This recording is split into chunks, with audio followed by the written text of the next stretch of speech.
When billionaire tech mogul Serena Vale's designer gown split from hip to knee in front of 300 of Manhattan's elite, she thought her worst nightmare had come true.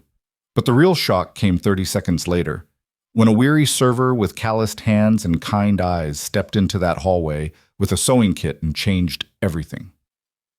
This is the story of how one catastrophic wardrobe malfunction, one tired single father, and one fearless 7-year-old girl proved that the most valuable things in life can't be bought, only built. If you love stories about unexpected connections, hidden hearts, and love that crosses every boundary society tries to draw, stay with me until the very end. And don't forget to hit that like button and drop a comment telling me what city you're watching from. I want to see how far this story travels. The Venetian ballroom of the Metropolitan Plaza Hotel glittered like a jewelry box tipped on its side. Crystal chandeliers the size of compact cars hung from coffered ceilings, casting prismatic light across marble floors polished to a mirror shine. Women in couture gowns drifted past ice sculptures shaped like charging bulls and soaring eagles, symbols of ambition, power, the relentless forward motion that defined everyone in this room. Men in tuxedos that cost more than most people's monthly rent clustered in tight circles, voices low and urgent even at a charity gala, because business never really stopped for people like this. The annual Technology Innovation Foundation fundraiser drew exactly the crowd you'd expect. Venture capitalists with portfolios worth billions, startup founders who'd struck gold before 30, established tech titans whose names appeared in Forbes with numbing regularity. Tonight's cause was STEM education for underprivileged youth, which made everyone feel virtuous while they sipped 30-year-old scotch and calculated valuations on cocktail napkins. Serena Vale stood near the stage in a gown that had required 3 fittings and cost enough to fund a semester at a state university. The dress was a masterpiece of midnight blue silk that seemed to shift between navy and black, depending on how the light caught it, with a tasteful slit up one leg and an elegant sweep that brushed the floor. She'd chosen it specifically because it made her look like exactly what she was: young, successful, untouchable. At 29, Serena had already built and sold 2 companies, and her current venture, Neuralink Analytics, was valued at just over $2 billion. The tech press called her a wunderkind. Business magazines put her on covers with headlines like "The New Face of AI" and "How She Did It Before 30." Yet her LinkedIn profile read like a fever dream of achievement. Stanford at 16, first company founded at 19, first exit at 23, second at 26. She'd given TED Talks, keynoted conferences, appeared on panels where gray-haired men twice her age deferred to her expertise in machine learning and predictive algorithms. But tonight, standing in this ballroom surrounded by people who measured success in the same cold metrics she did, Serena felt the familiar weight of her own life pressing down on her shoulders. The speech she was about to give sat in her clutch purse, printed on cream cardstock, 5 minutes of carefully crafted inspiration about giving back, about responsibility, about using privilege to lift others. She'd written it herself, revised it 7 times, practiced it in her bathroom mirror until every pause and emphasis felt natural. The problem was, nothing about this life felt natural anymore. "Serena, darling." A woman in red silk materialized at her elbow, perfume arriving 3 seconds before her actual presence. Monica Hartwell, wife of a pharmaceutical CEO, patron of a dozen charities, professional socialite. "That dress is absolutely stunning. Is it Valentino?" "Custom," Serena said, manufacturing a smile. "How are you, Monica?" "Oh, exhausted, as always. We just got back from Positano. You know how international travel just drains you, but I couldn't miss tonight. The foundation does such important work." Monica's eyes did that thing they always did, skating across Serena's face without really landing, already scanning the room for someone more important to talk to. "I heard Neuralink is in talks with Amazon. Is that true?" Serena's smile didn't waver. "You know I can't discuss business deals at a charity event." Of course, of course. "Well, I'm sure whatever you're working on is brilliant." "You always land on your feet, don't you?" Monica squeezed her arm with manicured fingers and drifted away toward a cluster of hedge fund managers, leaving a vapor trail of Chanel No. 5. Serena exhaled slowly. 3 years ago, interactions like that would have thrilled her. proof that she'd arrived, that she belonged in rooms like this. Now they just felt hollow, like going through motions in a play she'd stopped believing in. Ms. Vale? A young woman with an iPad approached, wearing the efficient smile of someone managing logistics. "We're ready for you in 5 minutes. Would you like to do a sound check?" "I'm fine," Serena said. "I've used the system here before." "Perfect. I'll come get you when it's time." The woman disappeared into the crowd, leaving Serena alone again with her thoughts and her expensive dress. She pulled out her phone, not because she needed to check anything, but because it gave her something to do with her hands. The lock screen showed her calendar for tomorrow, 6 a.m.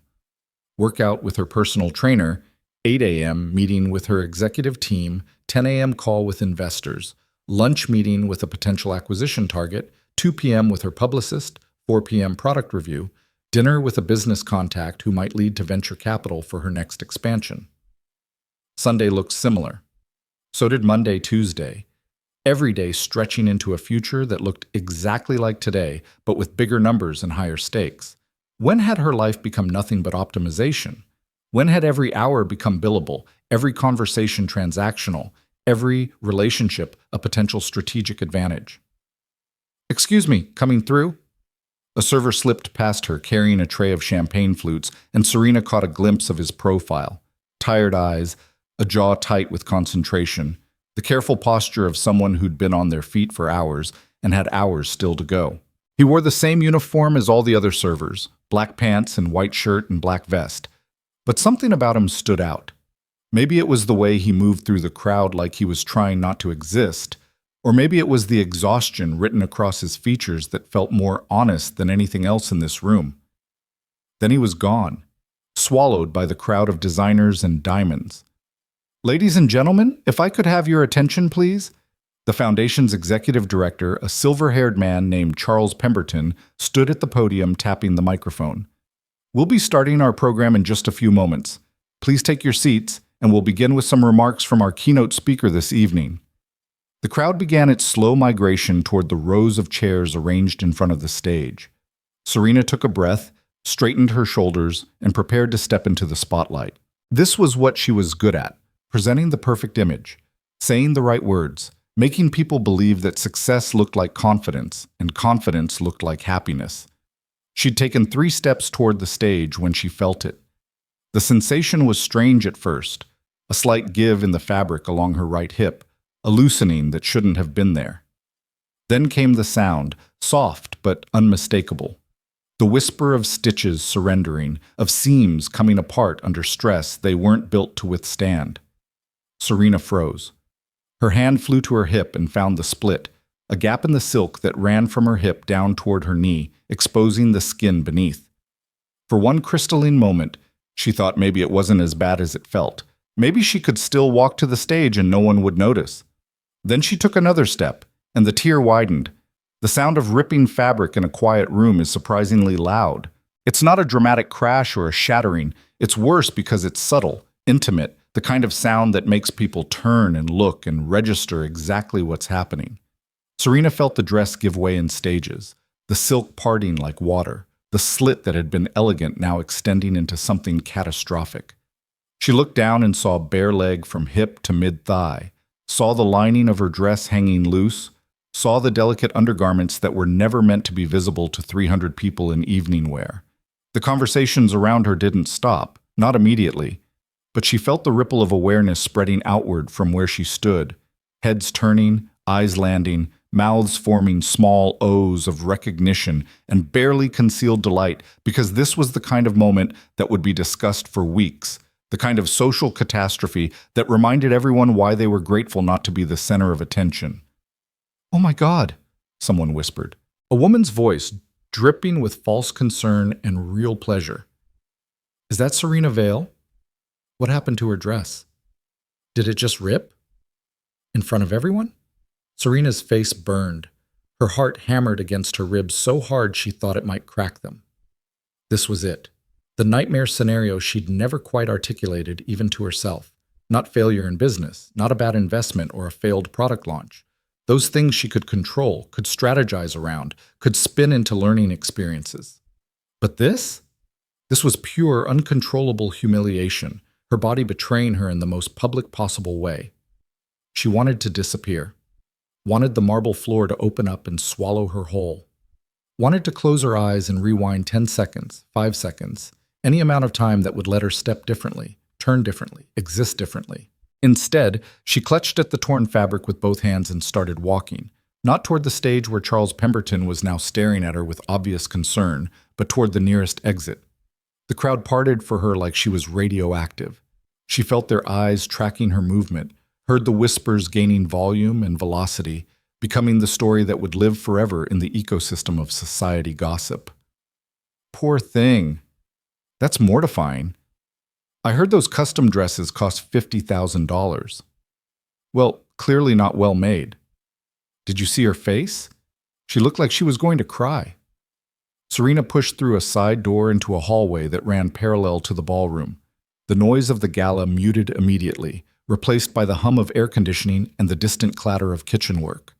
Emergency exit signs glowed red at either end of the corridor.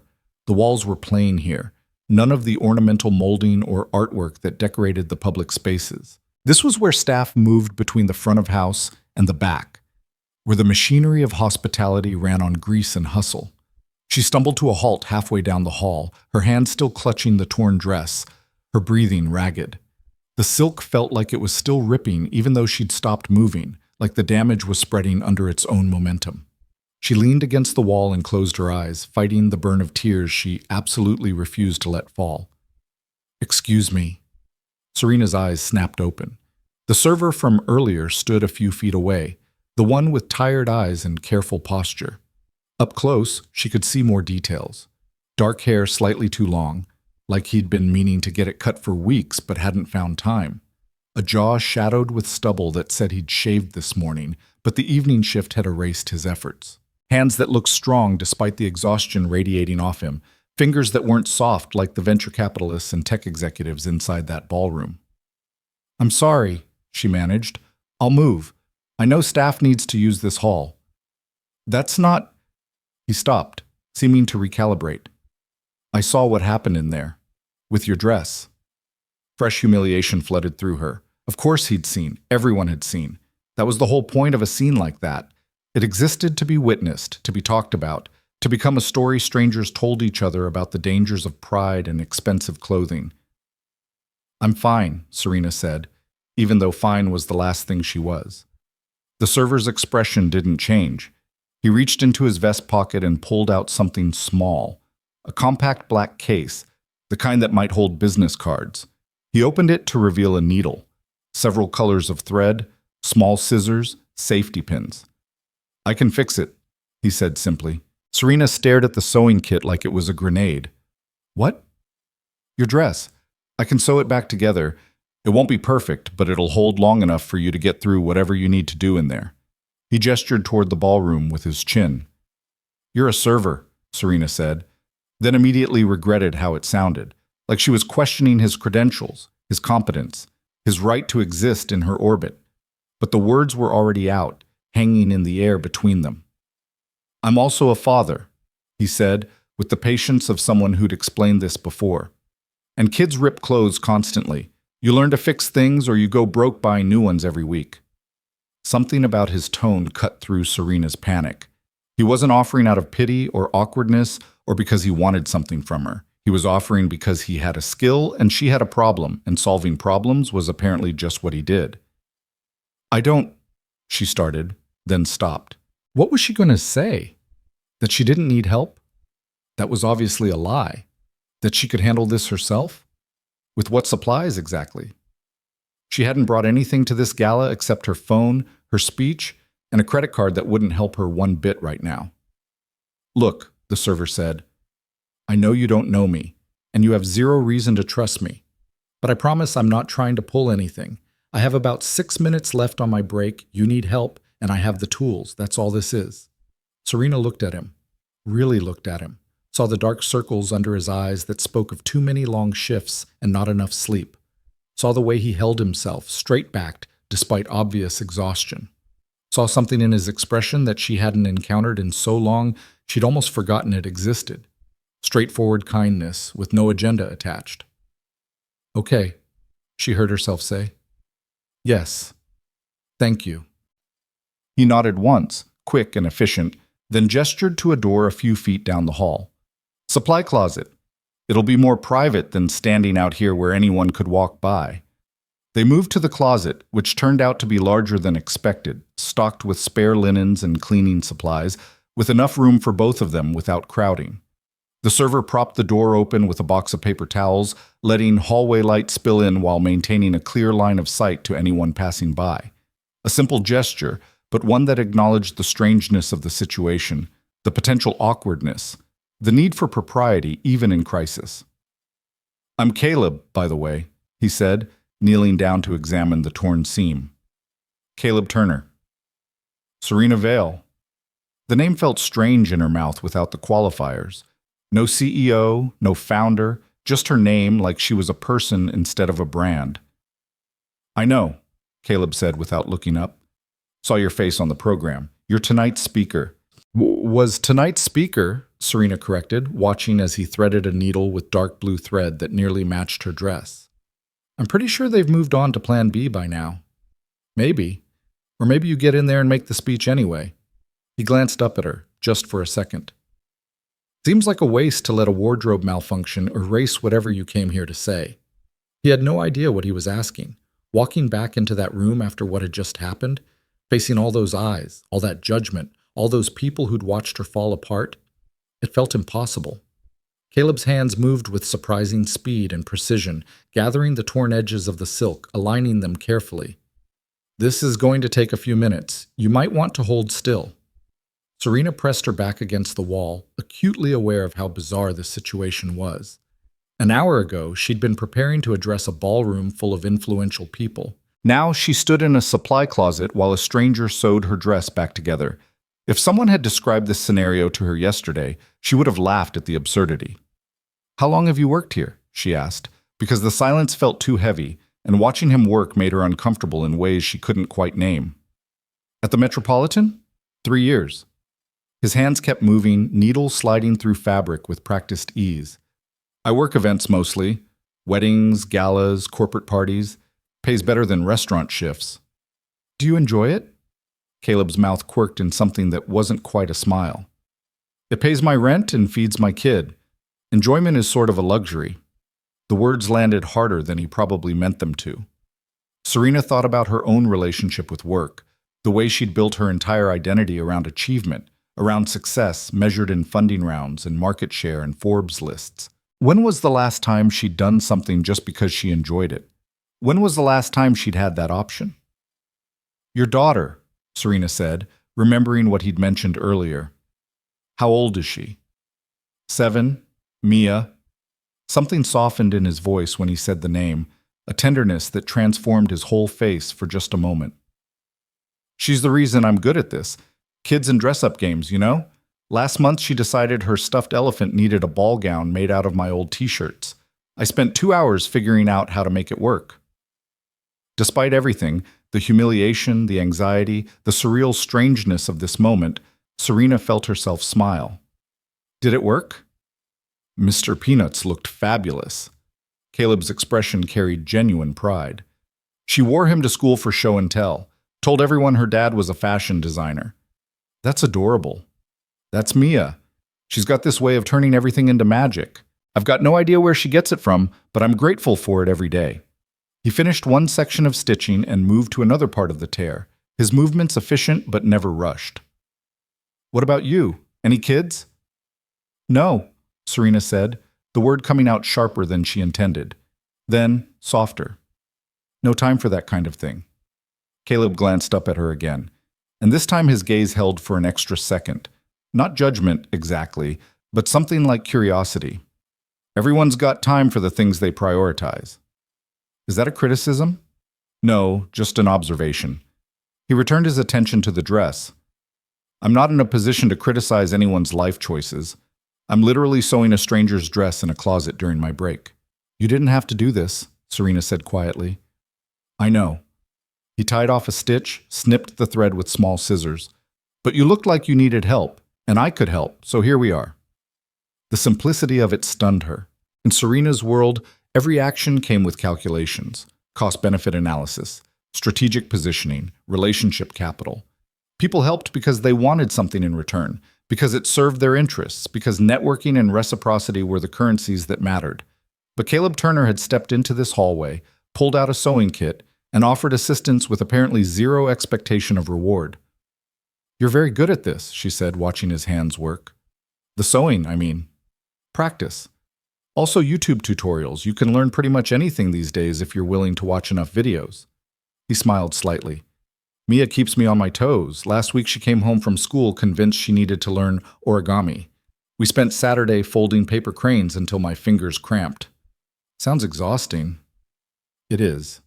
Caleb's expression softened again, that same transformation that made him look younger, less worn down. "It's also the best part of my life. Everything else is just—" He paused, searching for words. "Just keeping the wheels turning, you know? Making sure the bills get paid, food gets bought, clothes get cleaned. But Mia, she's what makes all the wheel-turning matter." Serena found herself wondering what that felt like. Not the responsibility. She understood responsibility, lived under its weight every day. But the joy in it, the sense of purpose that didn't come from metrics or achievements, but from something simpler and somehow more substantial. She'd built companies, managed hundreds of employees, made decisions that affected thousands of people's lives. But she'd never experienced what Caleb described, this elemental sense that another person was the reason everything else made sense. "There," Caleb said, sitting back on his heels. "It's not going to win any sewing competitions, but it should hold. Just don't make any sudden movements or dance too energetically." Serena looked down at the repair. He was right. It wasn't invisible. If someone looked closely, they'd see the stitches, slightly uneven but functional, holding the torn edges together. But from any reasonable distance, the dress looked intact, wearable, salvageable. "Thank you," she said, and meant it with an intensity that surprised her. "I don't know how to— What do I owe you?" Caleb stood, brushing lint off his vest. "Nothing. You don't owe me anything. But it's fine, really. I helped because I could, not because I expected payment." He tucked the sewing kit back into his pocket. "You should probably get back in there before they completely rewrite the program." He was right, but the thought of walking back into that ballroom still made her stomach clench. All those people who'd seen her fall apart, all those whispers that had probably metastasized into full narratives by now, stories about Serena Vale's spectacular public humiliation, cautionary tales about pride and expensive clothing. "Hey," Caleb said, and his voice carried an unexpected gentleness. "For what it's worth, the dress thing was just bad luck. Could have happened to anyone. But if you walk back in there and give that speech like nothing happened, that's going to be the story people remember, not the rip, your recovery." Serena met his eyes. They were kind, those eyes. Tired, but kind. And right now she needed kindness more than she needed strategy or advice or anything else her usual world could offer. "Thank you," she said again. "Really, you have no idea what this means." "Good luck with your speech." Caleb stepped out of the supply closet, already shifting back into his professional server mode, posture straightening, expression smoothing into neutral efficiency. He gave her one last small smile, then disappeared down the hallway toward the kitchen, leaving Serena alone with her repaired dress and her racing heart. She took a breath, then another. Then she pulled out her phone and checked the time. 7 minutes had passed since she'd fled the ballroom. 7 minutes that felt like 7 hours, that had somehow contained a small earthquake in the architecture of her life. She'd walked into this hallway thinking the evening was ruined. Now, standing here with a stranger's careful stitches holding her dress together, she felt something unexpected kindling in her chest. Not quite hope, she wasn't that far gone yet, but something adjacent to it. Possibility, maybe. The sense that disaster didn't have to be final, that recovery was an option if you could find the right help at the right moment. Serena smoothed down her dress, squared her shoulders, and started walking back toward the ballroom. The hallway seemed shorter this time, less like a gauntlet. She could hear voices through the door, Charles Pemberton's smooth baritone, probably stalling for time, keeping the crowd engaged while they figured out what to do about their missing speaker. She pushed open the door. The ballroom had settled into a collective murmur, conversations humming beneath Charles's attempts to maintain order. Heads turned as she entered. She saw recognition ripple through the crowd. There she is, the woman who ran away, the tech mogul with the torn dress. People were already forming opinions, already slotting this moment into their understanding of who she was and what she represented. But Serena didn't run this time.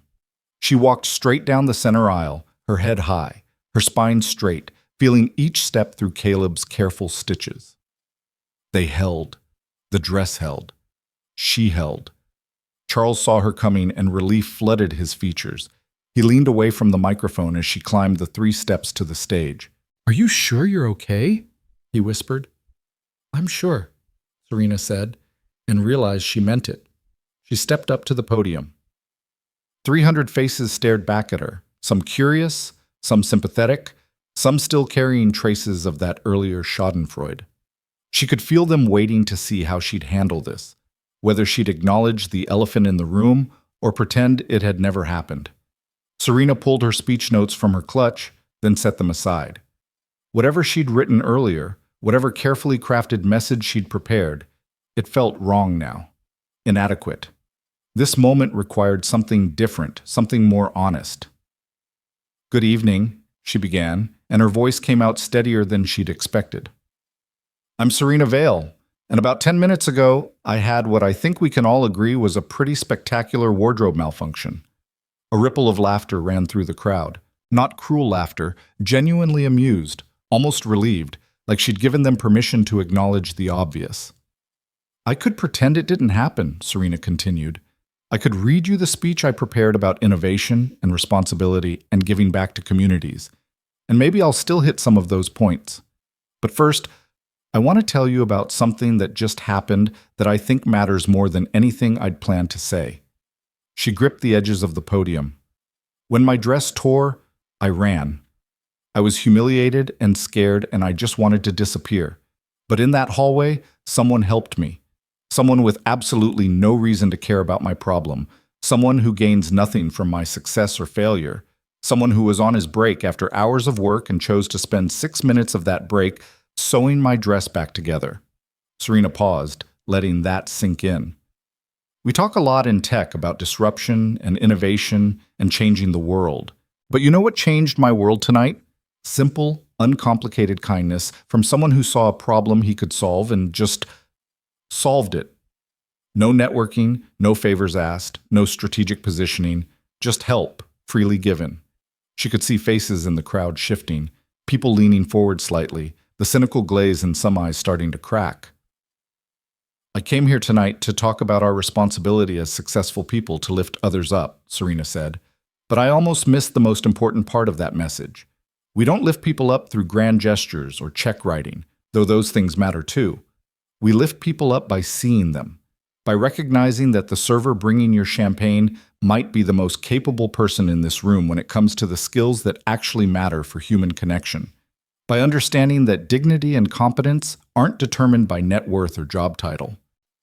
She thought about Caleb in that supply closet, his tired eyes and steady hands, the way he'd spoken about his daughter with such transparent love. "The person who helped me tonight? He's a single father working multiple shifts to provide for his kid. He learns origami on Saturdays and sews ball gowns for stuffed elephants, and somehow still has energy left over to help a stranger in a hallway. And I realize standing here that I've built an entire life around being impressive and successful, and I'm not sure I've ever done anything as genuinely valuable as what he did in those 6 minutes." The ballroom had gone very quiet. Serena could see Monica Hartwell in the 3rd row, her expression complex, part surprise, part recognition, part something that might have been respect. "So, here's what I want to say tonight," Serena continued. "Innovation matters. Business matters. The work we do in technology can genuinely change lives for the better. But none of it means anything if we forget the human element. If we forget that our assistants and servers and janitors and everyone else we barely see as we rush through our important days, they're not supporting characters in our stories. They're the main characters of their own stories, and those stories are just as valuable as ours." She picked up her prepared notes, glanced at them, then set them down again.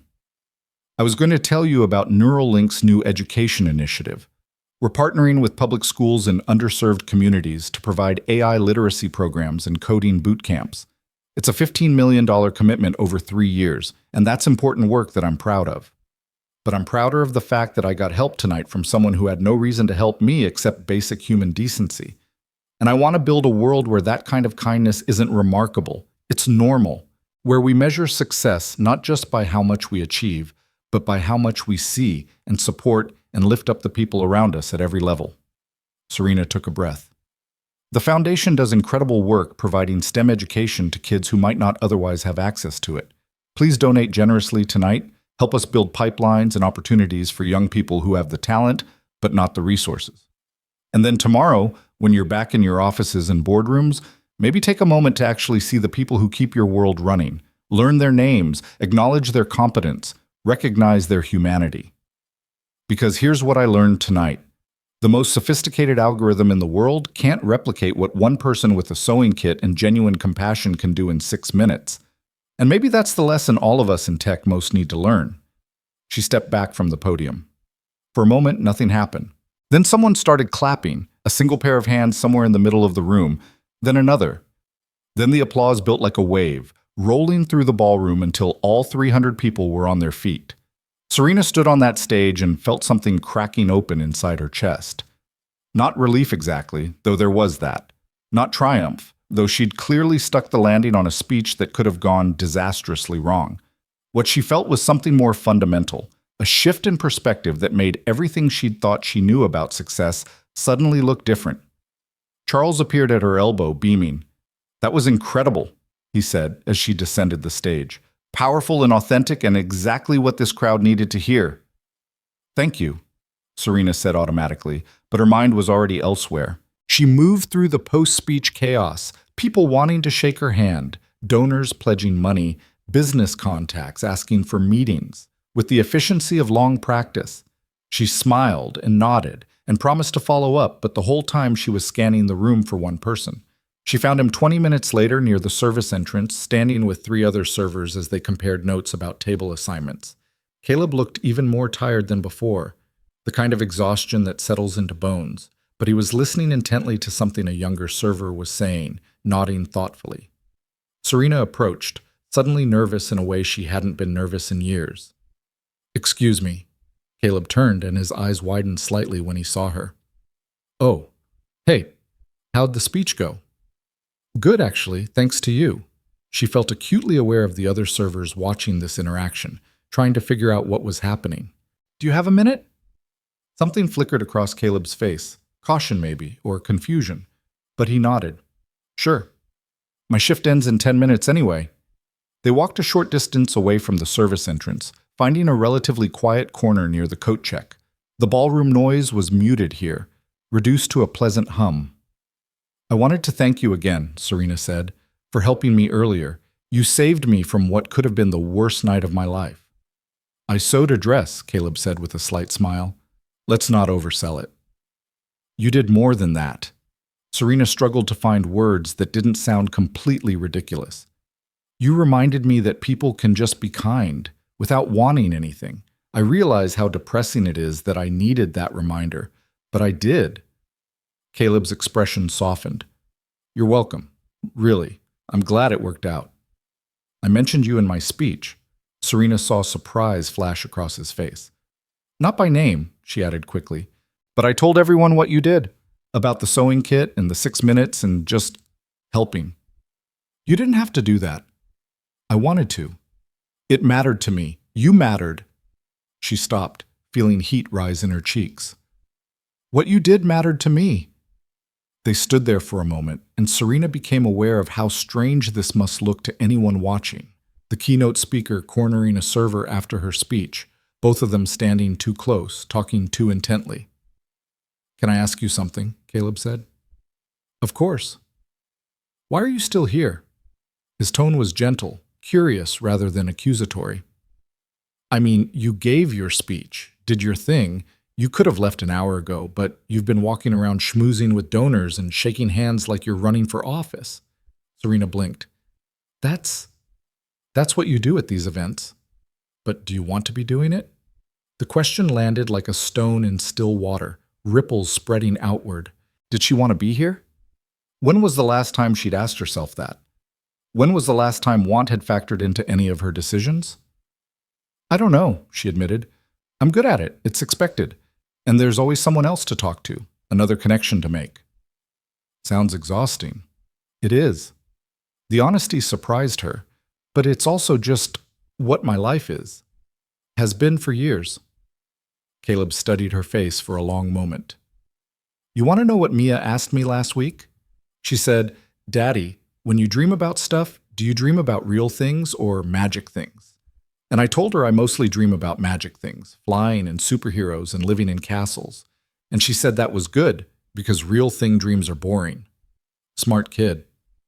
She is, but it made me think about how much time I spend just trying to keep up with reality. Bills and shifts and making sure she gets to school on time and has clean clothes and eats vegetables occasionally.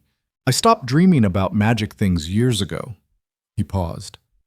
But then sometimes something happens, like tonight, meeting you, and I remember that there's still magic in the world, just maybe not where I thought I'd find it.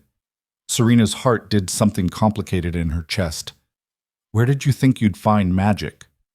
I don't know, but not at a society gala while I'm on my break. Caleb smiled, and this time it reached his eyes fully. Life's weird like that sometimes.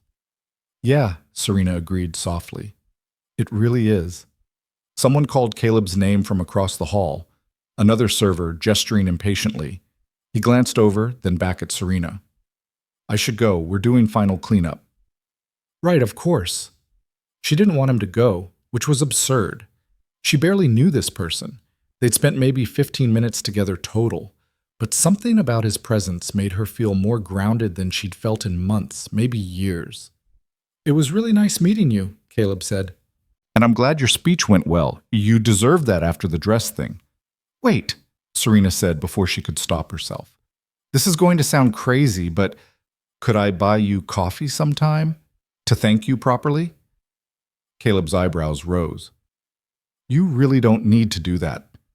I know I don't need to. I want to. She pulled out her phone, suddenly desperate. Please, one coffee. If it's weird or awkward, we never have to see each other again.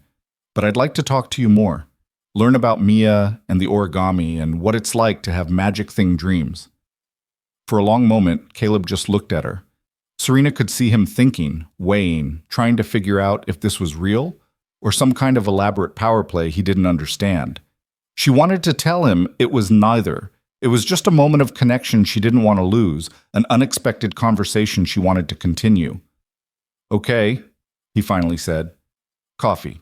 But I'm buying my own, and you're not allowed to turn it into some kind of networking thing. Deal. Serena opened her contacts. Give me your number. I'll text you, and we'll figure out a time. He recited his number, and she typed it in, then sent a quick text. This is Serena, the dress survivor. Caleb's phone buzzed in his pocket. He pulled it out, glanced at the screen, and smiled. The dress survivor. I like that. Better than Billionaire tech CEO, right? Much better. He pocketed his phone. I really do have to go now, but I'll wait for your text about coffee. Soon, Serena promised. I'll reach out soon. She watched him walk back toward his coworkers, his posture already shifting back into work mode. One of the other servers said something that made him laugh, and the sound carried across the space between them, genuine and unguarded, and completely at odds with the careful, curated laughter Serena was used to hearing in her world. She turned and made her way back toward the ballroom, but everything looked different now. The chandelier light that had seemed so cold before now felt warmer. The conversations around her still sounded mostly hollow, but she could see past them to the people underneath. Complicated humans with their own struggles and dreams and moments of grace. Monica Hartwell intercepted her near the bar. Serena, darling, that speech was absolutely moving. I had no idea you had such depth. A week ago, that comment would have rolled off her back. Tonight, it stung. The implication that depth was unexpected, that the version of herself she presented to the world was all surface and no substance. But maybe Monica was right. Maybe Serena had become exactly what she projected, successful and polished, and increasingly hollow. Maybe she'd been so busy achieving that she'd forgotten to be. "Thank you," she said, because engaging with Monica's casual condescension would take more energy than she had. "It's been a long night. I think I'm going to head out." Of course. We should do lunch soon. I'd love to hear more about that education initiative." "I'll have my assistant reach out," Serena said, already moving away, knowing that lunch would never happen and that Monica didn't actually care. She collected her coat from coat check, tipped the attendant generously, and stepped out into the November night. The air was cold and sharp, carrying the smell of car exhaust and distant rain. Manhattan glittered around her, lights and steel and ambition rising toward a sky she couldn't see through the light pollution. Serena stood on the steps of the Metropolitan Plaza Hotel and pulled out her phone. Caleb's number glowed on her screen. She typed a message, then deleted it. Typed another, deleted that too. What did you say to someone who'd shown you kindness without agenda? How did you navigate a connection that felt important without understanding why? Finally, she settled on simple. "Thank you again for tonight. Looking forward to that coffee. S." The message went through with a soft whoosh. Serena pocketed her phone and started walking toward where her car was waiting. Behind her, the gala continued, the music and conversation and clinking glasses, all the machinery of high society grinding forward. But she was already outside it, already moving toward something else, a torn dress and a quiet repair. That's what tonight had been, she realized. And maybe that's what she needed, not another funding round or product launch or Forbes cover. Just someone willing to sit down with a needle and thread and carefully stitch together the torn places. Someone who saw the damage and didn't run away but said simply, "Let me help you." Her phone buzzed. Caleb's reply. "Looking forward to it too. And for the record, you did great tonight. The real you is better than the polished version." Serena stopped walking and read those words 3 times. The real you is better than the polished version. When was the last time someone had seen past the polish? When was the last time she'd let them? She climbed into the back of her town car and gave the driver her address. As the city slid past her window, all those lives stacked on top of each other, all those stories intersecting and diverging, she thought about Mia asking her father about dreams, about real thing dreams and magic thing dreams, and how somewhere along the way, Serena had stopped dreaming at all. Maybe it was time to start again. Maybe that's what happened when someone showed up in a hallway with a sewing kit and no expectations. They reminded you that repair was possible, that torn things could be made whole, that the stitches might show, but showing was okay. Better than okay. Maybe. Better than pretending you'd never needed mending in the first place. The car pulled up to her building, a high-rise in Tribeca with views of the Hudson and security so tight you needed 3 forms of ID to reach the elevator. Serena thanked her driver, rode the elevator to the 23rd floor, and let herself into an apartment that cost more per month than most people made in a year. It was beautiful in that carefully curated way, minimalist furniture, original art on the walls, floor-to-ceiling windows that turned Manhattan into her personal light show. Everything in its place, everything designed for maximum aesthetic impact with minimum personal attachment. She'd never felt lonelier in her life. Serena took off the midnight blue dress, the one that had torn and been repaired, that now carried small, careful stitches like scars from a battle survived. She hung it carefully in her closet, running her fingers over Caleb's work. The stitches were uneven, honest, human. They told a story that the original perfect seams never could. She changed into pajamas, made chamomile tea she didn't really want, and sat by her window looking out at the city. Somewhere out there, Caleb was probably heading home to his daughter. Maybe they'd talk about their days. Maybe Mia would show him new drawings or ask for help with homework or demand another origami session. Maybe he'd tuck her in and read her a story about magic things, then collapse into his own bed so exhausted he couldn't think straight. It sounded like the best life Serena could imagine. Her phone sat on the coffee table, silent except for the usual influx of work emails and meeting requests and messages from people who wanted things from her. But nestled among them was Caleb's text, proof that tonight had actually happened, that she hadn't imagined the whole thing. The real you is better than the polished version. Serena picked up her phone and saved his number with 2 words. Caleb Real. Because that's what he was.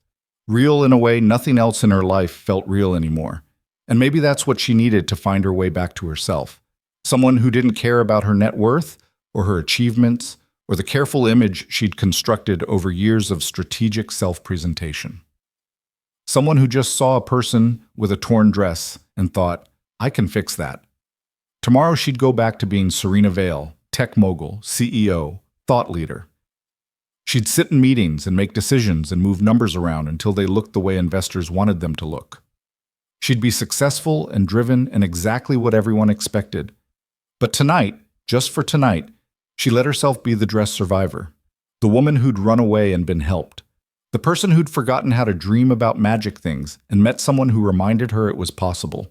Outside her window, the city hummed its endless song, and somewhere in that vast grid of concrete and steel and ambition, a tired server went home to his daughter, carrying with him a phone number and a maybe, a small seed of possibility planted in the fertile ground of unexpected kindness.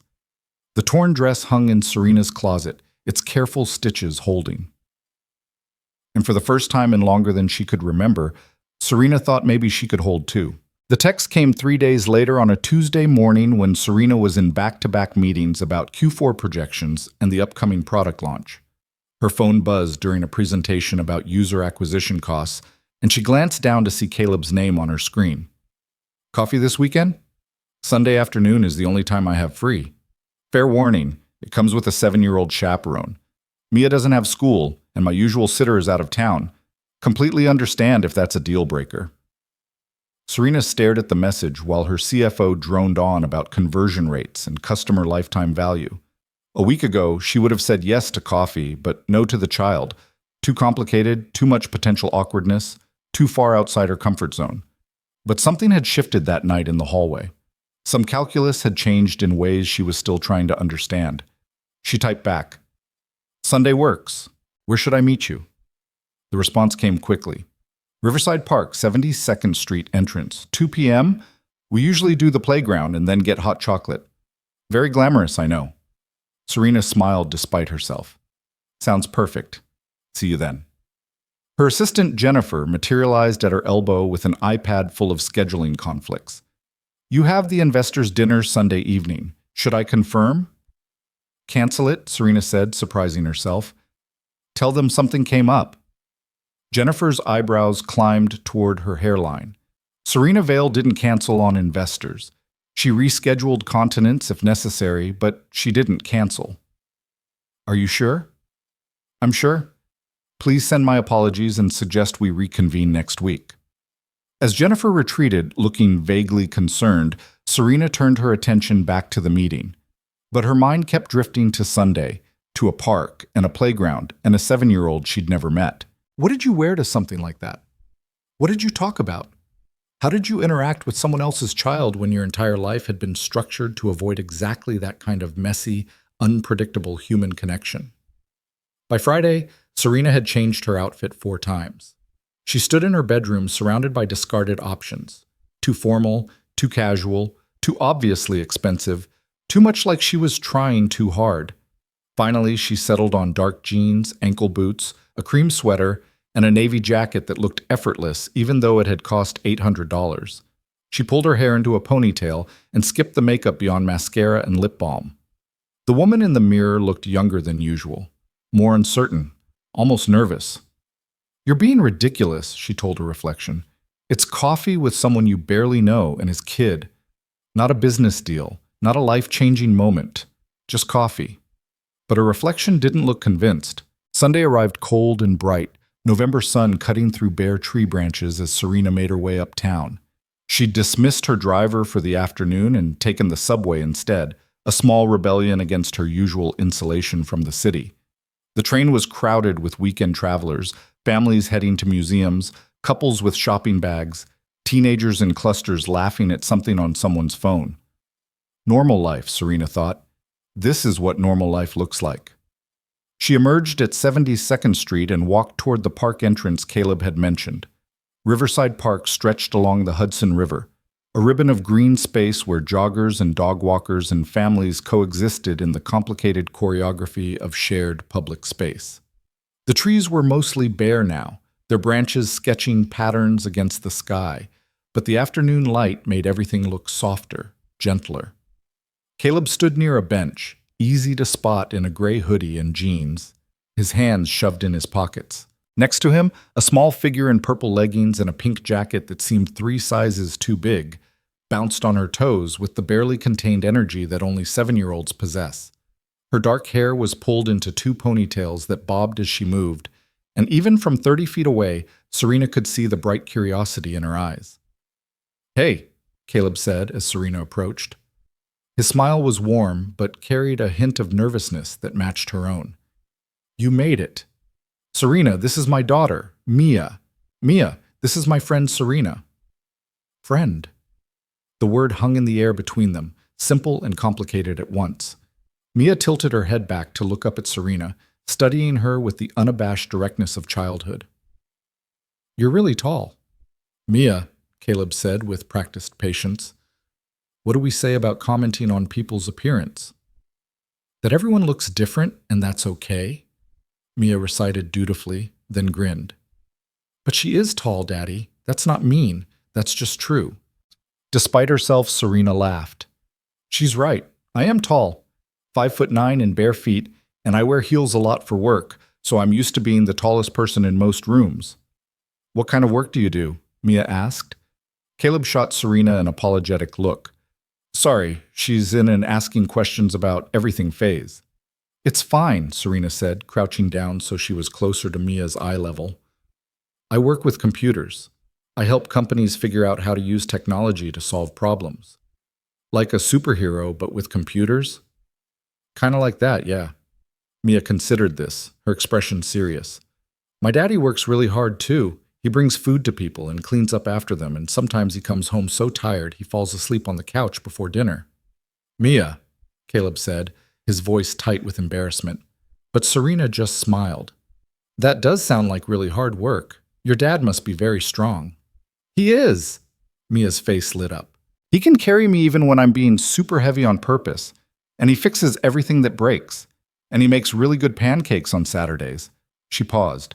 "Sometimes they're burned, but I eat them anyway because I don't want him to feel bad." "You're a good daughter," Serena said softly. "I know." Mia grabbed Serena's hand with the casual confidence of someone who'd never learned that strangers were supposed to maintain distance. "Come on, I want to show you the good swings.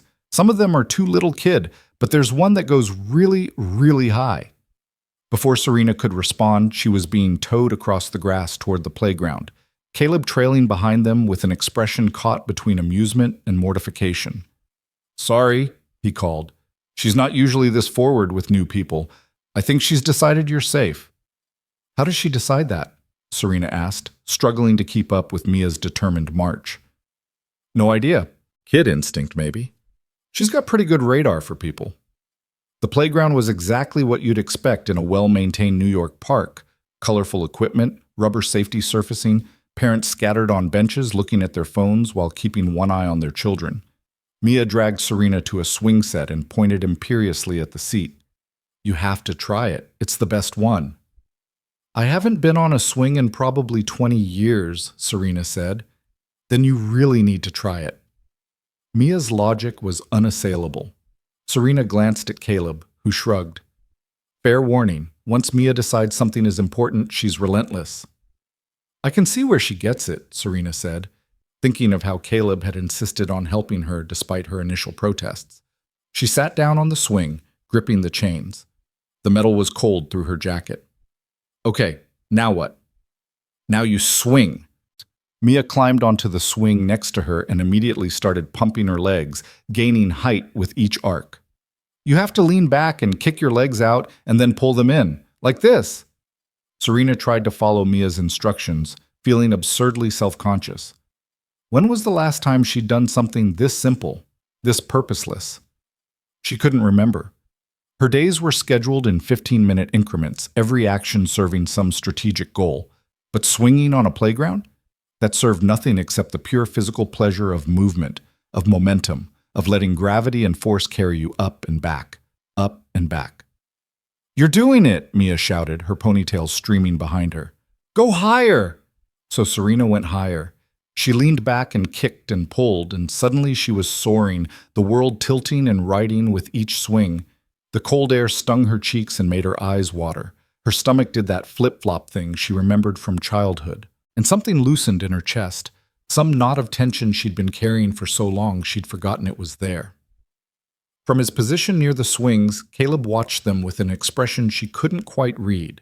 Not surprise exactly, but something like it. Recognition, maybe, or relief. After 10 minutes, Mia declared the swings conquered and moved on to the climbing structure, scaling it with the fearless efficiency of someone who'd done this hundreds of times. Serena dismounted more carefully, her legs slightly shaky, and walked over to where Caleb stood. "She's amazing," Serena said. "She's a force of nature," Caleb agreed. "Thanks for being a good sport about all this. I know it's probably not what you imagined when I suggested coffee." "It's better," Serena said, and meant it. "More real. More chaotic, you mean?"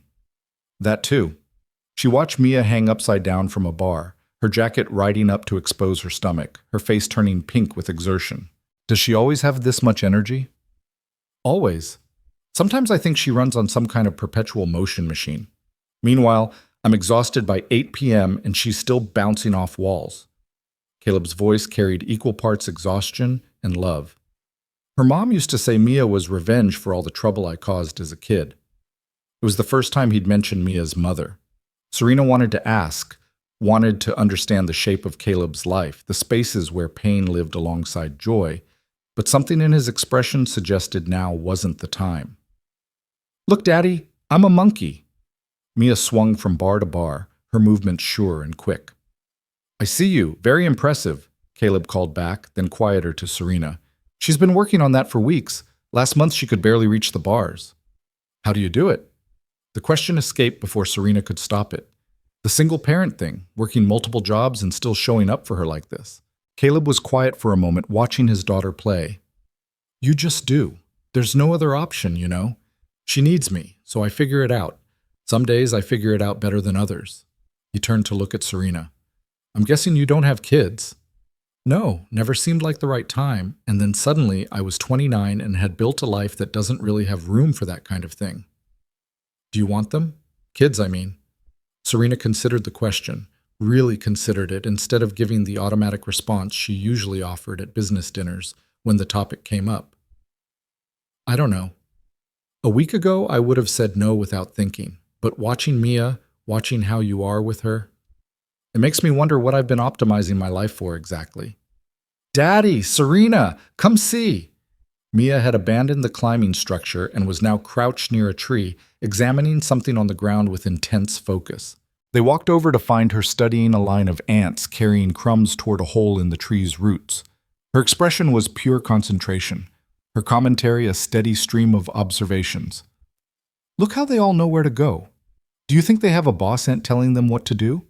And look, that one is carrying something really big. It's like if I tried to carry our whole couch.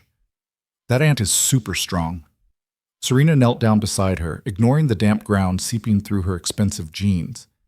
They communicate through chemicals called pheromones. Each ant leaves a trail that the others can follow. "Like breadcrumbs." Mia looked delighted. "They're making a map for their friends." "Exactly like that." "Are you a scientist?" Mia asked. "Not exactly, but I use a lot of science in my work." "That's so cool." Mia watched the ants for another minute, then stood up abruptly, her attention already shifting. "I'm hungry. Can we get hot chocolate now?" Caleb checked his watch. "Sure. There's a cart near the fountain that makes pretty good hot chocolate." They walked through the park, Mia running ahead, and then circling back like a planet in erratic orbit around her father. Other families passed them, some giving Serena curious looks, probably wondering about her relationship to Caleb and Mia. She wondered the same thing. What was this? A date that wasn't a date? A thank you that had evolved into something stranger and more tentative? The cart vendor recognized Caleb and Mia immediately. "The usual?" he asked with a broad smile. "Please," Caleb said, "and one more." He glanced at Serena. "You want whipped cream?" "Why not?" Serena said, feeling reckless. They found a bench overlooking the Hudson. The river moved past in its endless flow, carrying light on its surface like scattered coins. Boats cut white wakes through the gray water. Across the river, New Jersey rose in layers of buildings and bridges, and the eternal human project of transforming landscape into cityscape. Mia positioned herself between Serena and Caleb, her hot chocolate clutched in both hands, a whipped cream mustache forming above her upper lip. "This is the best part of Sundays," she announced. "Playground and hot chocolate, and Daddy doesn't have to work." "What do you usually do on Sundays when you're not at the park?" Serena asked. "Sometimes we go to the library and get books, or we do art projects. Last week we made a volcano out of paper and baking soda, and it erupted everywhere, and Daddy had to clean the kitchen for like an hour." Mia giggled at the memory. "He said we weren't doing science experiments in the apartment anymore, but I don't think he meant it." "I absolutely meant it," Caleb said, but his tone was affectionate. "Your volcano destroyed my security deposit." "What's a security deposit?" "Money I'll probably never see again thanks to your love of explosive experiments." Mia considered this, then shrugged and returned to her hot chocolate. A comfortable silence settled over them, the kind of silence that happens when people are content to just exist in proximity without filling every moment with words. Serena sipped her hot chocolate and realized something startling. She felt relaxed. Actually genuinely relaxed in a way she couldn't remember feeling in years. No agenda running in the back of her mind, no mental calculations about what this conversation might yield in terms of business opportunities or strategic relationships, just sitting on a bench with a tired server and his energetic daughter, watching the river flow past. "Can I ask you something?" Caleb said after a while. "Sure." "That night at the gala, in your speech you talked about success and seeing people and all that. Did you mean it? Or was it just good rhetoric for the moment?" The question was gentle but probing. Serena felt Mia's small body warm against her side, felt the November sun on her face, felt the weight of honesty this moment seemed to require. "I meant it," she said. "Or I meant it in that moment, at least. Whether I can hold on to that clarity when I'm back in my regular life. That's what I'm trying to figure out." "And? Are you figuring it out?" Serena looked at him, really looked at him. She saw the exhaustion that never quite left his eyes, the worry lines around his mouth, the careful way he held himself like someone conserving energy for the next crisis. But she also saw kindness there, and patience, and a quality she was starting to recognize as integrity. This was someone who'd built a life around showing up, around doing what needed to be done, even when it was hard, around choosing love over convenience every single day. "I'm trying," she said. "Being here with you and Mia, this feels more real than anything in my regular life. But I don't know how to bridge the gap between this and everything else." "Maybe you don't bridge it," Caleb said. "Maybe you just let this be what it is, and your regular life be what that is, and trust that eventually they'll find their own connection." That's very philosophical for a Sunday afternoon. I took one semester of community college before Mia's mom got pregnant. Philosophy 101. Only class I actually liked. He smiled slightly. The professor said the unexamined life isn't worth living, and I remember thinking, who has time to examine anything? But lately I've been wondering if I've got it backwards. Maybe I'm so busy surviving that I've forgotten to actually live. Mia popped up from between them, apparently done with her hot chocolate and their boring adult conversation. "Can I go back to the swings, please?" 15 more minutes, Caleb said. "Then we need to head home. You've got school tomorrow, and I've got an early shift." Mia raced off toward the playground, and Serena and Caleb followed at a more leisurely pace. The afternoon had that quality of ending, light starting to slant, temperature dropping a few degrees, the sense of time winding down toward evening. "Where's Mia's mom?" Serena asked quietly. "That's okay to ask." Caleb's expression tightened slightly. "She left when Mia was 2. Said single motherhood wasn't what she'd signed up for, that she was too young to be trapped by a kid. Last I heard, she was in California, completely off the grid. No contact, no child support, nothing." "I'm sorry." "Don't be. I mean, it sucked at the time. It still sucks sometimes. But Mia doesn't really remember her, which is maybe for the best. And honestly, we're better off. I'd rather do this alone than have Mia grow up watching her mother resent her existence." "Do you think you'll ever—" Serena stopped, unsure how to finish the question. "Date again? Have another relationship?" Caleb shook his head. "I barely have time to sleep. Adding another person to this equation seems impossible. And the few times I've tried, it's been... He paused, searching for words. It's been awkward. Most women my age want someone with less baggage and more prospects. And the ones who don't usually want to play house for a few weeks before they realize that being a step-parent is actual work. That's incredibly cynical. That's incredibly accurate. But his tone wasn't bitter, just resigned. It's fine. I've got Mia, and she's the best thing I've ever done or will do. Everything else is just details. They reached the playground and found Mia attempting to convince a slightly younger child to play some elaborate game that seemed to involve racing from the swings to the slide and back again. The other child's parent watched with the weary expression of someone whose Sunday afternoon had already lasted several hours too long. She makes friends easily, Serena observed. Always has. I think it's a gift I definitely don't possess. Caleb checked his watch. We really should head out soon. I've got to get her dinner and into the bath and through homework before bedtime. Homework on Sunday night?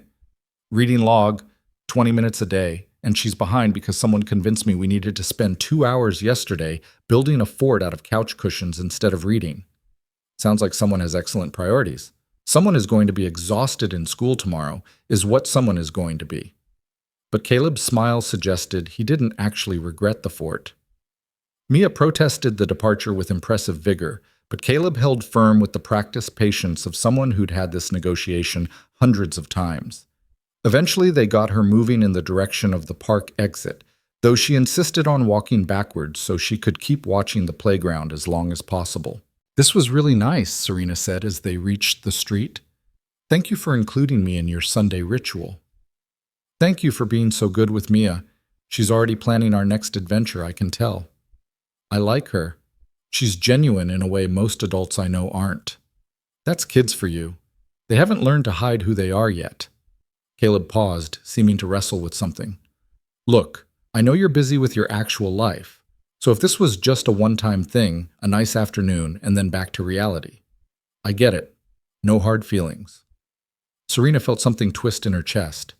She could take the out he was offering, return to her carefully controlled existence, file this afternoon away as a pleasant anomaly, go back to being the version of herself that knew exactly who she was and what she wanted.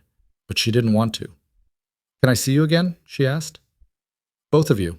Maybe next weekend? Caleb's expression shifted, surprise melting into something warmer, more hopeful. Yeah, I'd like that. Mia would definitely like that. Does next Sunday work? I'll make it work. They exchanged numbers again, this time with the understanding that this wasn't just courtesy, but actual intention. Mia, sensing something important happening, inserted herself into the conversation. Are you coming back next Sunday? She demanded. If that's okay with you, Serena said. Yes, we can show you the other playground, the one with the tire swing, and maybe we can bring sandwiches and have a picnic if it's not too cold. Mia, it's November, Caleb said gently. So? We can wear coats and eat fast. Serena laughed. A picnic sounds perfect, actually. They said goodbye on the corner of 72nd and Broadway, Mia insisting on a hug that Serena returned awkwardly at first, and then with more confidence. Caleb gave her a small wave, and then they were walking away down the street, Mia's voice carrying back as she chattered about everything they'd done and everything they'd do next time. Serena stood there for a long moment, watching them disappear into the crowd of Sunday pedestrians. She pulled out her phone and saw 17 missed calls, 43 emails, and a series of increasingly urgent texts from Jennifer about the canceled investor dinner and whether Serena needed her to do damage control. She should respond, should explain, apologize, reschedule, should slip back into her role as CEO, decision-maker, the person who never canceled on investors for something as trivial as a park visit. Instead, she typed out a single message to Jennifer. Taking the evening off.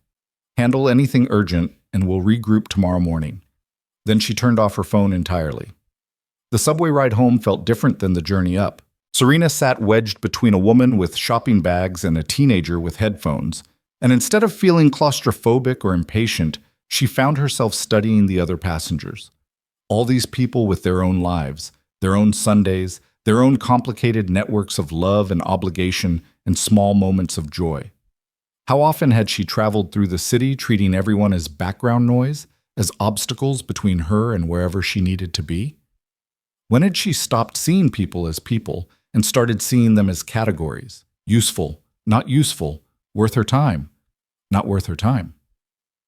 Back in her apartment, Serena stood at her floor-to-ceiling windows and looked out at Manhattan glittering in the early evening. Usually this view made her feel powerful, like she'd conquered something by achieving a home in the sky. Tonight, it just made her feel isolated. Her laptop sat on the coffee table, closed but calling to her with the siren song of work waiting to be done. Emails that needed responses, decks that needed reviewing, strategies that needed refining. The machinery of her life grinding forward, indifferent to whether she was present or not. But for once, Serena didn't open the laptop. Instead, she made herself dinner, actual cooking, not ordering in, and sat at her dining table that usually served as overflow desk space. She ate slowly, tasting her food instead of just consuming fuel.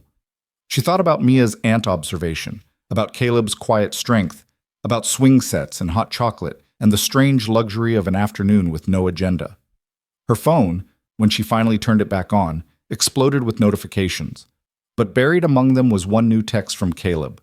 Mia wants me to tell you that you're her new favorite person, and she's already planning next Sunday's picnic menu.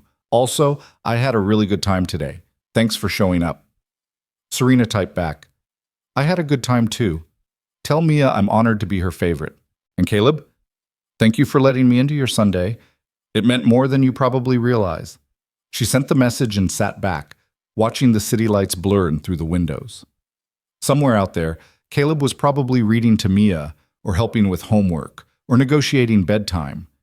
Somewhere out there, life was happening in small, messy, beautiful increments that had nothing to do with quarterly earnings, or market disruption, or any of the things Serena had spent a decade believing mattered most. The realization didn't come as a thunderclap, but as a slow recognition, like watching the sun rise and understanding that night had ended without being able to pinpoint the exact moment of transition. She'd built a life optimized for success as society defined it, but she'd forgotten to optimize for the things that made life actually worth living. Her laptop still sat on the coffee table, but Serena walked past it to her bedroom. She changed into pajamas and climbed into bed with a book she'd been meaning to read for months, one that had nothing to do with business or technology or self-optimization. Tomorrow she'd be CEO Serena again. She'd handle the fallout from the canceled dinner, smooth over any ruffled feathers, make the strategic decisions that kept her company on its trajectory. But tonight, just for tonight, she let herself be the person who'd swung on a playground and drank hot chocolate and made plans for a picnic with a 7-year-old and her father. The person who'd been invited into someone's Sunday and shown up. The person who was starting to understand that showing up might be the most important thing she'd ever learned to do. Outside her window, the city hummed its eternal song, ambition and striving and the endless forward motion that defined this place. But inside her apartment, in the quiet of her bedroom, Serena felt something different taking root. Not ambition exactly, but something softer and maybe more durable. Hope, she thought, or possibility, or maybe just the recognition that there were other ways to measure a life beyond the metrics she'd been using. She fell asleep thinking about swing sets and ant trails, and a small hand grabbing hers with absolute confidence. And for the first time in months, she didn't dream about product launches or board meetings or any of the things that usually filled her sleeping hours. She dreamed about magic things instead. The following Sunday arrived with that peculiar November weather that couldn't decide between autumn and winter, cold enough for heavy jackets but bright enough to make the cold feel bearable. Serena stood in her kitchen at noon, staring at the contents of her refrigerator with the bewildered expression of someone who'd just realized they had no idea how to make sandwiches for a picnic. She'd never done this before. Not once in her adult life had she prepared food for a casual outdoor meal with anyone, let alone a 7-year-old with strong opinions about sandwich construction. Her refrigerator contained Greek yogurt, pre-made salads from Whole Foods, champagne that had been there for 6 months, and condiments she couldn't remember buying. After 20 minutes of increasingly frantic Googling, Serena gave up and ordered sandwich supplies delivered from the closest deli. While she waited, she changed clothes 3 times, each outfit feeling wrong in different ways. Too formal. Too casual. Too much like she was trying to impress a tired server and his daughter, instead of just showing up as herself. Finally, she settled on dark jeans, boots, a soft gray sweater, and the same navy jacket from last week. She looked at herself in the mirror and saw someone caught between two versions of herself, the polished CEO and whoever this new person was becoming. The stitches didn't quite line up yet, but at least she was trying. The deli delivery arrived with everything she'd ordered, plus a cheerful note. Enjoy your picnic. She assembled sandwiches with the careful concentration usually reserved for board presentations, wrapped them in wax paper, and packed them in a basket she'd ordered online at 11 p.m. the night before because apparently picnics required specific containers. Her phone buzzed. Caleb. Mia is vibrating with excitement. Fair warning, she's been talking about this picnic since the moment she woke up. Serena smiled and typed back, "Tell her I made sandwiches. My first ever picnic sandwiches." The response came quickly. "She's impressed. I'm impressed. See you at 2? See you then." The park looked different this week. More people taking advantage of the decent weather, dogs running in circles, a group of teenagers playing soccer on a field near the playground. Serena spotted Caleb and Mia near their usual meeting spot, but this time Mia carried a backpack that looked almost as big as she was, and Caleb held a rolled-up blanket under one arm. "You're here!" Mia launched herself at Serena with the unself-conscious enthusiasm of someone who'd already decided they were friends. "I brought so many things. I have my sketch pad and colored pencils and Mr. Peanuts because he wanted to come to the picnic and a book about space that Daddy got me from the library." "That sounds like excellent picnic supplies," Serena said, returning the hug with more ease than last week. "What did you bring?" Mia demanded. Serena held up her basket. "Sandwiches, turkey and cheese, and peanut butter and jelly in case the turkey ones aren't good." "I love both of those." Mia grabbed Serena's free hand and started pulling her toward a spot under a large oak tree. "Come on, Daddy found the perfect place." The perfect place turned out to be a relatively flat patch of grass with a view of the river, and enough tree cover to block the wind. Caleb spread the blanket with the practiced efficiency of someone who'd done this many times, weighing down the corners with their bags. "She's been up since 6, he said quietly to Serena, as Mia unpacked her backpack with the intensity of someone preparing for a military campaign. "Woke me up to make sure I hadn't forgotten about today." "As if I could forget," Serena said. "I've been thinking about this all week." Something flickered across Caleb's face. Surprise maybe, or pleasure, or that same cautious hope Serena felt whenever she thought about these Sunday afternoons. "Yeah, me too." They settled onto the blanket, Mia positioning herself in the middle again, her supplies arranged in a careful semicircle around her. The sandwiches received thorough inspection and enthusiastic approval, though Mia insisted on deconstructing hers to examine the individual components before reassembling it to her specifications. "This is the best picnic ever," she announced through a mouthful of peanut butter. "Even better than the one we had in summer when Daddy forgot the drinks and we had to share one water bottle." "We've established that I'm not great at planning," Caleb said with good humor. "That's why it's nice to have Serena here. She actually remembers important things like beverages." "I brought juice boxes," Serena said, producing them from her basket like a magician pulling rabbits from a hat. "Apis. Apple and fruit punch. I wasn't sure what you'd like." Mia's eyes went wide. "You brought juice boxes? Daddy never lets me have juice boxes because he says they're too expensive." Caleb's expression tightened slightly. "Mia." "It's okay," Serena interrupted gently. "I'm glad I could bring something special." But the moment had shifted something in the air between them. Serena saw Caleb's jaw clench, saw the way his shoulders tensed. She'd stepped on something without meaning to, had highlighted the economic gap between them in a way that made him uncomfortable. "Can I draw your picture?" Mia asked Serena, apparently oblivious to the tension. "I'm getting really good at faces. Daddy says I'm going to be a famous artist someday." "I'd love that," Serena said, grateful for the distraction. Mia pulled out her sketch pad and pencils and arranged herself cross-legged, her tongue poking out slightly as she concentrated. Caleb gathered up sandwich wrappers and fussed with the blanket corners, and generally avoided making eye contact. After a few minutes of increasingly awkward silence, Serena spoke quietly. "I'm sorry about the juice boxes comment. I wasn't thinking." Caleb glanced at her, then at Mia, who was absorbed in her drawing. "It's fine. You didn't mean anything by it." "But it bothered you." "It's just—" He stopped, searching for words. "It's weird, being around someone who doesn't have to think about money, who can just buy juice boxes without calculating whether that's $15 a month that should go to something else. I know that's my issue, not yours. But yeah, it bothers me sometimes. I understand that, Serena said carefully, and I'm still figuring out how to navigate this. I don't want to make you feel, she struggled for the right word, less than, or like I'm being condescending. But I also don't know how to just be normal around money because money has never been normal for me. What do you mean? I grew up in foster care, Serena said, the words coming out before she could second guess them. Bounced between homes until I was 16, never had anything I could count on keeping. Then I got lucky with a scholarship and rode that luck all the way through Stanford and into my first company. So I get the counting dollars thing. I did it for most of my life. The not counting part is actually newer and still feels strange sometimes. Caleb's expression shifted, surprise giving way to something more complicated. I had no idea. Most people don't. It doesn't fit the narrative of tech wunderkind, you know? Self-made billionaire sounds better when people assume you came from at least middle-class stability. Serena watched Mia draw, the little girl's pencil moving across paper with careful strokes. I think that's part of why this, she gestured between them, feels important to me.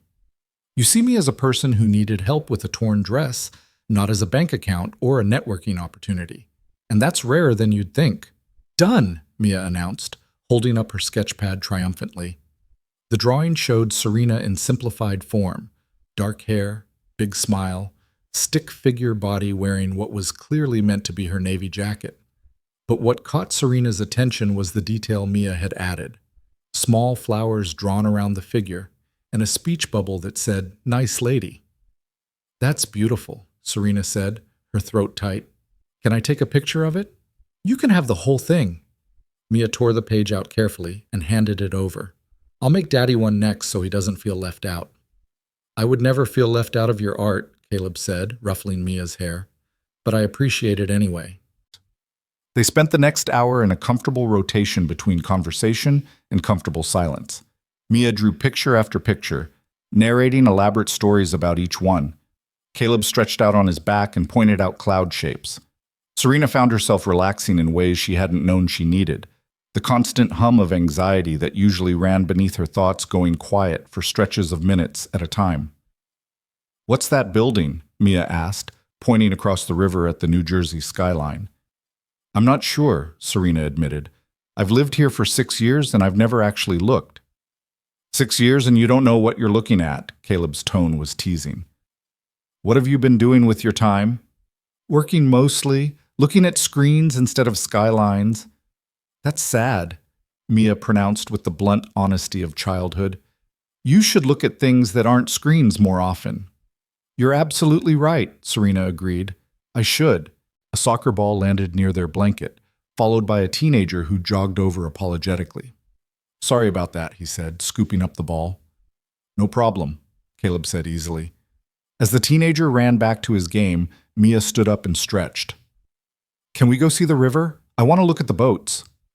"Stay where we can see you," Caleb called as she took off toward the waterfront path. Then to Serena. "I should probably follow her. She's got this habit of making friends with every person she meets, and I never know if they're friendly back or just being polite." "I'll come with you." They walked behind Mia, who had indeed stopped to chat with an elderly man feeding pigeons. Her animated gestures suggested she was telling him a story, and his indulgent smile suggested he was genuinely entertained. "She's going to be either a politician or a talk show host," Caleb said. "I can't decide which." "Why not both?" "Fair point." They reached the waterfront and stood at the railing, watching boats cut through the gray water. The city felt different from this angle.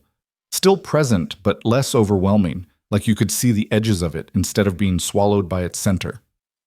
"Can I ask you something?" Caleb said after a moment. "Always." "Why are you here? I mean really here." Not the polite answer. "You're a billionaire tech CEO. You could be anywhere, doing anything, with anyone. But you're spending your Sunday afternoons with a broke single dad and his kid. Why?" Serena considered the question, considered giving him the easy answer about connection and authenticity and finding meaning. But Caleb had shared something real about his discomfort with money, and that deserved real honesty in return. "Because when I'm with you and Mia, I remember who I wanted to be before I became who I am, she said quietly.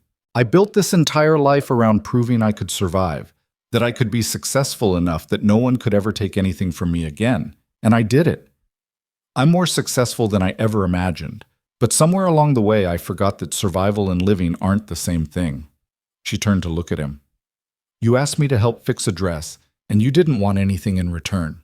No one in my world does anything without wanting something in return. And then I met Mia, and she just decided I was safe and worth her time, and Serena's voice caught. It reminded me that I used to believe people could be good just because, not because it served their interests. I want to be around people who still believe that. People who haven't forgotten how to be human in simple ways. Caleb was quiet for a long moment, his eyes on the river. That's a lot of pressure to put on a random server and his kid. I know. I'm sorry, I don't mean to. I'm not complaining, he interrupted gently. Just observing. You're looking for something I'm not sure we can give you. We're not magic, Serena. We're just people trying to get by. But that's exactly what I need, Serena said. People who are just trying to get by, who haven't optimized every interaction, who still know how to sit on a blanket and eat sandwiches and look at clouds without checking their phone every 3 minutes. Look, Mia's voice carried across the distance between them. She was pointing at something in the water, a bird diving for fish, its movements quick and precise. Did you see that? Did you see how fast it went? They walked over to where she stood, and Caleb explained that it was a cormorant, that they were excellent swimmers, that they dried their wings after diving. Mia absorbed this information with the seriousness of someone cataloging important facts about the world. Can we come back next week and see if he's still here? She asked. If the weather's good, Caleb said. And if Serena wants to keep hanging out with us? Do you? Mia turned to Serena with those direct eyes that demanded honest answers. Want to keep hanging out with us? Very much, Serena said without hesitation. Good, because we're a package deal. You can't just be friends with Daddy and not me, or friends with me and not Daddy. That wouldn't be fair. Mia, Caleb said with gentle warning. What? It's true. Mia grabbed both their hands. Come on, I want to show you the turtle pond before it gets dark. She pulled them back toward the interior of the park, and Serena found herself walking hand in hand with this 7-year-old force of nature while Caleb kept pace on Mia's other side. They must have looked like a family to casual observers, mom, dad, daughter, out for a Sunday afternoon. The thought sent a strange pang through Serena's chest. Something caught between longing and fear. The turtle pond was exactly what it sounded like, a small body of water where turtles sunned themselves on rocks and logs. Mia pressed against the low fence, counting them carefully. 7, she announced. There are 7 turtles. That's how old I am. That means it's good luck. Is that official good luck or just Mia logic? Caleb asked. Mia logic is the best logic, Mia said with absolute confidence. Serena's phone buzzed in her pocket, once, twice, 3 times in quick succession. She pulled it out and saw her executive team in full crisis mode. Something about the quarterly report, about numbers not matching projections, about needing her input immediately. You need to take that? Caleb asked, noticing her expression. No, Serena said, silencing the phone and putting it back in her pocket. Whatever it is can wait until tomorrow. But the interruption had broken something. She felt the weight of her other life pressing in. All the people who needed decisions from her. All the responsibilities she'd set aside for a few hours. The 2 worlds that had felt so separate were starting to collide. Hey, Caleb said quietly while Mia was absorbed in turtle watching. If you need to go deal with work stuff, we understand. We're not going to be offended. I don't want to go, Serena said. That's the problem. I should want to go handle this crisis. A few weeks ago, I would have already been on my phone managing the situation, but right now, all I want is to stay here and count turtles with Mia. Then stay. It's not that simple. Isn't it? Caleb turned to face her fully. You're the CEO. You get to decide what's urgent and what can wait. Unless you're telling me this thing is actually on fire, it can probably wait a few hours. He was right, and that was terrifying. How long had it been since Serena had chosen personal time over work time without guilt or anxiety? How long had she operated under the assumption that everything was always urgent, that her presence was always required, that the company would collapse without her constant attention? "You're right," she said. "It can wait." Mia turned away from the turtle pond, her face alight with discovery. "Guess what? One of the turtles winked at me. I think he's my favorite." "Turtles can't wink," Caleb said. "This one did. I saw him. He closed one eye and everything." "That turtle probably just had something in his eye." "Or," Serena interjected, "he knew quality when he saw it and wanted to acknowledge Mia's excellent turtle watching skills." Mia beamed. "See, Daddy? Serena gets it." They stayed at the park until the sun started its descent toward the horizon, painting the sky in shades of orange and pink. Mia's energy finally began to flag, her movements becoming slower, her chatter less constant. She leaned against Caleb's side as they packed up the blanket and gathered scattered colored pencils. "Best Sunday ever," she mumbled, her eyes heavy. "What about the Sunday we went to the zoo?" Caleb asked. "This one is better, because Serena was here." The simple declaration hit Serena harder than it should have. This child barely knew her, had met her exactly twice, but had already decided she belonged in their small family unit. The trust was humbling and terrifying in equal measure. They walked slowly toward the park exit, Mia dragging her feet, Caleb carrying both their bags. At the street corner where they'd part ways, Mia insisted on another hug. "Next Sunday?" she asked, her voice hopeful. "Next Sunday," Serena confirmed. "Promise?" "I promise." Mia seemed satisfied with this and allowed herself to be directed toward home. But she turned back one more time, waving frantically until Caleb gently redirected her attention forward. Serena and Caleb stood together for a moment, neither quite ready to leave. "She's getting attached," Caleb said quietly. "I can see it happening." "Is that bad?"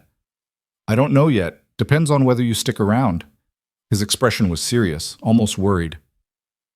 "I need to be careful about who I let into her life. She's already lost one parent. If you're going to bail when this gets complicated or inconvenient—" "I'm not going to bail," Serena said quickly. Then more honestly, "I can't promise I won't mess this up. I don't know how to do this, whatever this is, but I'm not going anywhere just because it gets complicated." "This is already complicated," Caleb pointed out. "You're a billionaire. I serve food at parties. You give speeches to rooms full of important people. I clean up after them. The math here doesn't really work." "Maybe the math doesn't need to work. Maybe we just—" Serena struggled to articulate what she meant. "Maybe we just see where this goes without trying to calculate the odds." That's very optimistic for someone who works in predictive analytics. "Maybe I'm tired of predictions." She met his eyes. "Maybe I want something that doesn't make sense on paper." Caleb studied her face, and Serena had the sense of being truly seen, not assessed or evaluated or measured against some rubric, just seen. "Okay," he said finally. "We'll see where it goes." "Next Sunday?" "Next Sunday." "But Serena?" He paused. "At some point we're going to have to talk about the elephant in the room. The fact that we come from completely different worlds. The fact that I don't even know what your actual life looks like beyond these park meetings. The fact that you're—" He gestured vaguely. "You. And I'm just me." "You're not just anything," Serena said fiercely. "You're one of the most capable, genuine people I've ever met. You're an incredible father. You show up for your kid every single day despite being exhausted and overwhelmed and broke," Caleb finished. "Let's not forget broke. Because that matters, Serena. It matters that I'm picking up extra shifts just to cover rent. It matters that I can't afford juice boxes. It matters that you probably spent more on those sandwiches today than I spend on groceries in a week. So we have different financial situations. That doesn't—" "It does, though." Caleb's voice was gentle but firm. "It does matter. Because at some point you're going to want to do something or go somewhere or suggest something that costs money I don't have. And I'm going to have to either let you pay, which makes me feel like I'm taking advantage, or say no, which makes me feel like I'm holding you back. There's no good option there." Serena wanted to argue, wanted to insist that they could navigate it, that money didn't have to be an obstacle. But she could see in his expression that this was real concern, not hypothetical anxiety. He'd thought about this, had probably been thinking about it since their first coffee text exchange. Then we figure it out, she said. Together, we communicate. We're honest about what works and what doesn't. We don't let money become the thing that... She stopped, surprised by the intensity in her own voice. We don't let it become the thing that ruins something good. Is this good? Caleb asked quietly. I mean, I think it is, but I don't trust my judgment on this. I haven't dated anyone seriously in 5 years. I don't know if I'm reading signals right or projecting or what. It's good, Serena said with certainty. It's really good. And terrifying, but mostly good. A smile tugged at the corner of Caleb's mouth. Yeah, mostly good. They stood there on the street corner as the city moved around them, cars honking, people walking past, the endless churn of urban life. Two people from different worlds trying to figure out if the distance between them was crossable or just a nice fantasy that would eventually collapse under the weight of reality. I should go, Caleb said finally. Mia's going to fall asleep on her feet if I don't get her home soon. Go. I'll text you this week. Looking forward to it. He walked away, and Serena watched until he turned the corner and disappeared. Then she pulled out her phone and faced the accumulated damage from 3 hours of being unreachable. 47 emails, 12 missed calls, a series of increasingly frantic texts from her executive team about the quarterly report issue that had apparently resolved itself in her absence. We figured it out, her CFO had written. Just a data entry error. All good now. Sorry for the panic. Serena stared at that message for a long moment. All the urgency, all the crisis energy, all the implied need for her immediate attention, and it had resolved without her. The company had survived 3 hours of her being present somewhere else. She scrolled through her emails, marking most of them for tomorrow. A few required quick responses, which she typed out with efficient speed, but for the first time in her career, she didn't feel the usual anxiety about being unavailable. Didn't feel like she was failing by not being in constant contact. The subway ride home passed in a blur of thought. She kept seeing Mia's drawing, the simple stick figure with flowers, and the speech bubble that said "nice lady." Such an uncomplicated assessment, such straightforward affection. When was the last time someone had seen her as simply nice? Not brilliant or driven or successful or any of the other adjectives that usually attach to her name. Just nice. Just a person worth spending time with for no strategic reason. Back in her apartment, Serena made tea and sat at her dining table with Mia's drawing spread out in front of her. She took a picture and set it as her phone's lock screen, replacing the default image of some abstract art that had come preloaded. Her laptop called to her from the coffee table, but she ignored it. Instead, she pulled out a notebook, an actual paper notebook that she'd bought years ago with good intentions and never used, and started writing. She wrote about foster care, about the specific terror of never having a place that was truly yours, about learning to sleep light because homes changed and you never knew when the next move was coming, about building an empire because empires were harder to take away than apartments or families or any of the other temporary fixtures that define childhood poverty.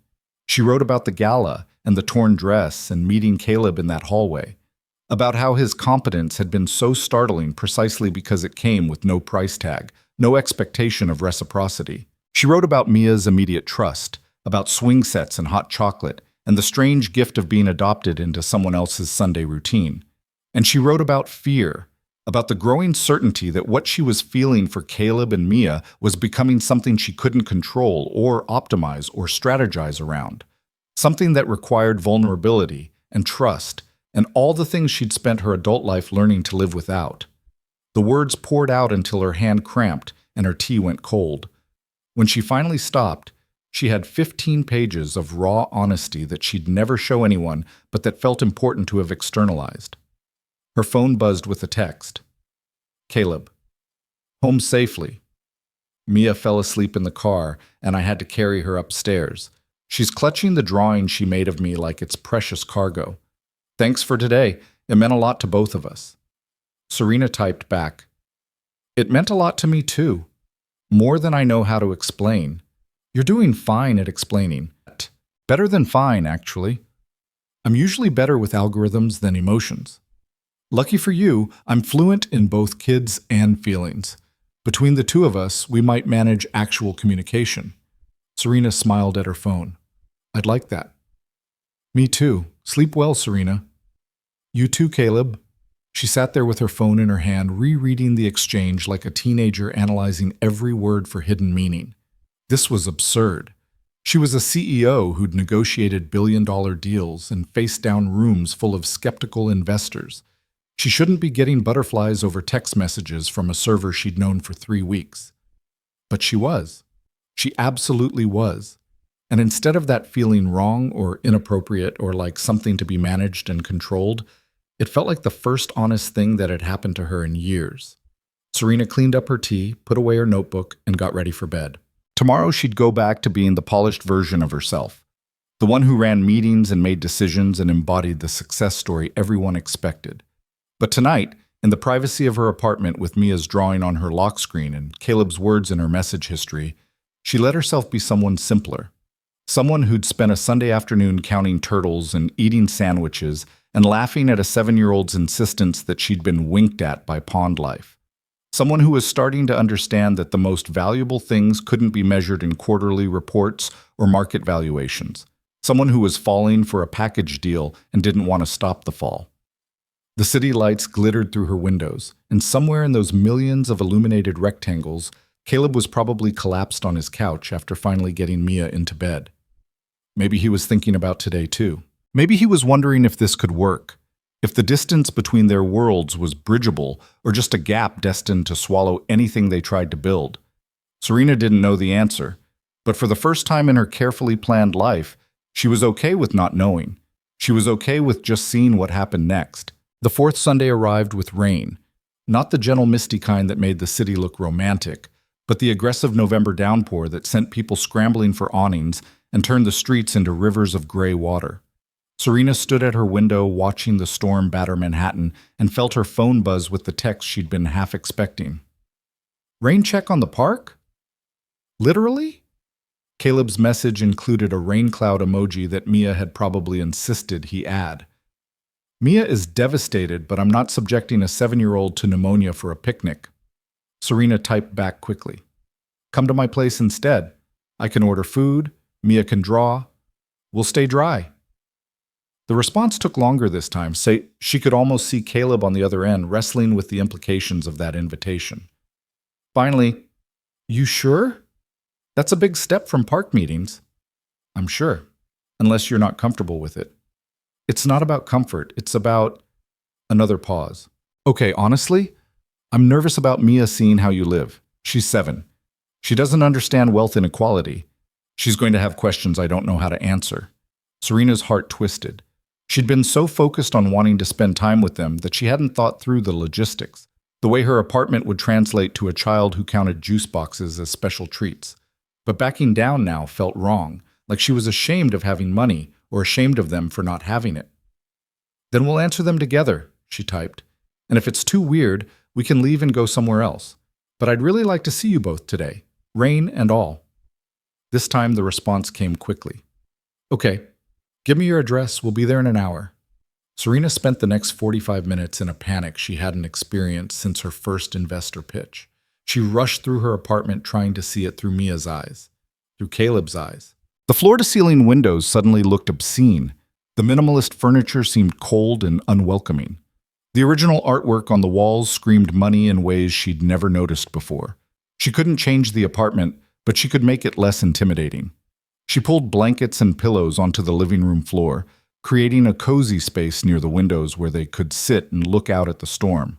She ordered pizza, not from some artisanal place, just regular cheese and pepperoni from a neighborhood spot.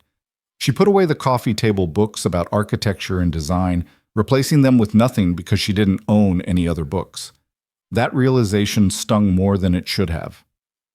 When the doorbell rang, Serena's hands were shaking slightly. She took a breath, smoothed down her sweater, and opened the door. Caleb stood there in a rain-soaked jacket, water dripping from his hair. Mia was slightly drier, protected by a bright yellow raincoat that was too big for her, her eyes already wide as she peered past Serena into the apartment. Hi, Serena said, suddenly awkward. Come in, you're soaked. They stepped inside and Serena watched Mia's expression transform from curiosity to wonder to something like shock. The little girl turned in a slow circle, taking in the space, the high ceilings, the gleaming kitchen, the view that stretched from the Hudson River to the downtown skyline. "Whoa," Mia breathed. "You live in the sky." 23rd floor, Serena confirmed, helping Caleb out of his wet jacket. "The elevator ride up is pretty long." "Do you have neighbors?" Mia asked, still turning. "Or is this whole building just you?" "I have neighbors, lots of them. But yeah, this whole apartment is just me." "Just you?" Mia's voice rose with disbelief. "But it's so big. Where do all your people sleep?" "What people, sweetie?" Caleb asked gently. "Her family. Her kids. Her—" Mia gestured vaguely, trying to encompass all the humans she assumed must fill this space. "I live alone," Serena said quietly. "It's just me." The concept clearly baffled Mia. She looked at her father, then back at Serena, then at the vast expanse of the apartment. "But that's so many rooms for one person. Don't you get lonely?" The question hit harder than any business competitor's criticism ever had. Out of the mouths of children came the uncomfortable truths adults learned to dance around. "Sometimes," Serena admitted. "Yeah, sometimes I do." Caleb's expression was complicated, part discomfort at the obvious wealth disparity, part something softer that might have been empathy. He cleared his throat. "Nice place. Great view. Thanks. I set up some blankets by the windows so we could watch the storm. And I ordered pizza. Hope that's okay." "Pizza!" Mia's attention immediately shifted from existential questions about wealth to more pressing childhood concerns. "What kind?" "Cheese and pepperoni. But if you want something else, I can order more." "Those are my favorites." Mia kicked off her rain boots, light-up sneakers that had seen better days, and patted across the hardwood floor in her socks. She made a beeline for the blanket nest Serena had created, throwing herself into the pillows with abandon. "This is like a fort. Daddy, look! It's a fort with the best view ever." Caleb followed more slowly, and Serena could see him taking in details. The designer furniture, the smart home controls on the wall, the Viking range in the kitchen that probably cost more than his annual salary. His jaw was tight, his shoulders tense. "You okay?" Serena asked quietly. "Yeah, just processing." He managed a small smile. "You said you grew up in foster care, but this—" He gestured at the apartment. "This is a lot of distance to travel." 10 years of 80-hour weeks and 3 successful exits, Serena said, plus luck and timing and being in the right place at the right moment. She paused. "Does it bother you, the apartment?" "I'm trying to figure out if it should bother me," Caleb said honestly. "Part of me is just impressed. You clearly worked incredibly hard to get here. But another part is doing the math on how many months of my rent this place costs per month and feeling a little sick about it. For what it's worth, it mostly just feels empty." Serena looked around her apartment, seeing it fresh through his perspective. "I bought it because it was what successful people were supposed to want. But I don't think I've ever felt at home here. It's more like a really expensive hotel I never check out of." "Come on," Mia called from her blanket fort. "The storm is getting bigger." They joined her by the windows, settling into the nest of pillows. The rain hammered against the glass, wind driving it in sheets across the city.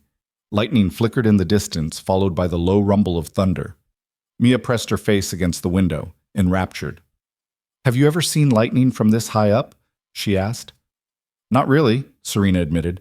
"I'm usually at my computer when it storms. I don't pay much attention to the weather." "That's sad," Mia said matter-of-factly. "Storms are one of the best things. They're like the sky is having feelings." Mia's theory, Caleb explained with affectionate amusement, is that weather is really just the planet expressing emotions. Rain is when Earth is sad. Snow is when it's peaceful. Storms are when it's angry. "What's sunshine?" Serena asked. "Happy, obviously." Mia rolled her eyes like this was the most basic information imaginable. "But not boring happy, excited happy, like when it's your birthday." The doorbell rang, announcing the pizza's arrival. Serena retrieved it along with plates and napkins, bringing everything back to their blanket fort.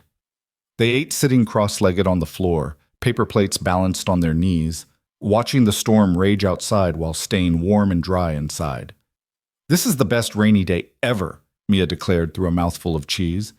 Even better than when we stayed in bed all day because Daddy was sick and we watched movies. That was a good day, Caleb agreed, though I was pretty miserable through most of it. But I took care of you. I brought you water and crackers and I let you watch your boring shows. You did take excellent care of me, Caleb confirmed, meeting Serena's eyes over Mia's head with a look that said, "This is my life, chaotic and beautiful and held together with string and stubbornness." After pizza, Mia discovered that rain against floor-to-ceiling windows created interesting sound patterns. She pressed her ear to the glass, conducting experiments about which spots were loudest, recruiting Serena and Caleb to do the same.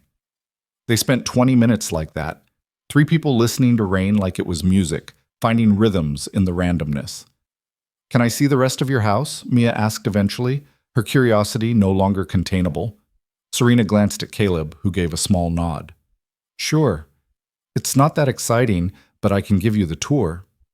She showed them the kitchen with its restaurant-grade appliances that she barely used, the dining room table that had never hosted a dinner party, the guest bedroom that had never had a guest, her home office with its multiple monitors and ergonomic chair and wall of business books she'd read once and never touched again.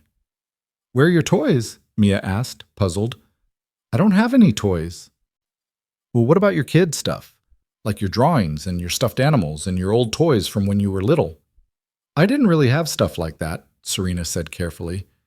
"I moved around a lot when I was a kid, so I couldn't keep much." Mia processed this information with visible confusion. "So you don't have anything from when you were my age?" "Not really, no." "That's the saddest thing I ever heard." Mia's eyes filled with tears, and suddenly she was throwing her arms around Serena's waist, hugging her fiercely. "You can have Mr. Peanuts if you want. I know he's mine, but I can share him with you because you don't have any stuffed animals, and everyone should have at least one." Serena felt her throat close up. She knelt down to Mia's level, carefully returning the hug. "That's incredibly kind of you, but Mr. Peanuts is yours. I'm okay without stuffed animals." "No one is okay without stuffed animals," Mia said with conviction. "They're important for when you're sad or scared or can't sleep." Caleb stepped in, his voice gentle. "Hey, Mia Bug, why don't we let Serena keep showing us around, okay? Save the stuffed animal crisis management for later." Mia nodded reluctantly, but she kept hold of Serena's hand as they continued the tour. The master bedroom felt particularly empty shone through a child's eyes. Just a bed, a dresser, a closet full of clothes that all looked the same. No pictures on the nightstand, no personal touches that suggested a human actually lived here. "It's like a magazine," Mia said, not quite approvingly. "Pretty, but not cozy." "You're not wrong," Serena admitted. "I'm not very good at cozy." "We could help." Mia's enthusiasm reignited instantly. "Daddy and me are really good at making places cozy. We could bring some of our extra blankets and maybe some drawings to put on your walls and—" "Mia," Caleb interrupted gently. "That's a very nice offer, but Serena might like her apartment the way it is." "Do you?" Mia asked Serena directly. "Like it the way it is?" Serena looked around her bedroom, at the designer furniture and the neutral colors, and the complete absence of personality or warmth. She thought about Caleb's apartment, which she'd never seen but could imagine based on Mia's stories. Probably small and cluttered and full of Mia's artwork and projects, and the accumulated debris of actually living instead of just existing in space. "No," she said honestly. "I don't think I do like it the way it is." Mia beamed. "Then we'll help. We're really good at fixing things." They returned to the living room, and Mia immediately started making plans. She'd bring some of her extra drawings. They'd get plants because rooms needed living things. Maybe some colorful pillows because everything here was gray or white or beige. She was so earnest, so certain that the problem of Serena's empty life could be solved with a few cheerful additions. Caleb caught Serena's eye and mouthed, "Sorry," but Serena shook her head. She wasn't sorry. Mia's innocent assessment had named something Serena had been avoiding for years, the fact that she'd built a beautiful, expensive prison for herself and called it success. "Can we play a game?" Mia asked. "I brought cards." She dug in her backpack and produced a deck of worn playing cards held together with a rubber band. They played Go Fish on the blankets while the storm continued outside. Mia won 3 games in a row, celebrating each victory with enthusiasm that suggested she'd conquered nations rather than collected sets of cards. Caleb and Serena traded amused looks over her head, and Serena felt that same sense of rightness she'd experienced in the park, the feeling that this was what life was supposed to look like. Not deals and meetings and constant striving, but sitting on the floor playing cards with people who genuinely wanted her there. "I have to use the bathroom," Mia announced after the 4th game. "Which door is it?" Serena pointed her toward the guest bathroom, and suddenly she was alone with Caleb for the first time since they'd arrived. The air between them felt charged with everything they hadn't said, all the observations neither had voiced, but both were thinking. "Thank you," Caleb said quietly, "for inviting us here. I know this wasn't easy for you." "It's my apartment. Why wouldn't it be easy?" "Because you're letting us see behind the curtain. The real you, not the park meetup version." He gestured around the space. "And I'm guessing not many people get invited here." "You're the first, actually." Serena was surprised by her own admission. "First people I've had over since I moved in. My team has been here for meetings, but that's different. This is—" She struggled for words. "This is personal." "Yeah," Caleb said softly. "It is." They looked at each other, and Serena felt the weight of attraction she'd been carefully not acknowledging for weeks. It was one thing to feel drawn to someone in the abstract safety of public parks. It was another to have him in her space, close enough to touch, with his wet hair and his kind eyes and his complete lack of artifice. "Caleb," she started, not sure where she was going with it, but Mia came barreling back into the room, her energy undimmed by hours of activity. "Can we watch a movie? Do you have a TV?" Serena did have a TV. A massive screen that emerged from a console with the push of a button, because of course she did. Mia's eyes went wide as it rose from its hiding place. "That's so cool! It's like magic!"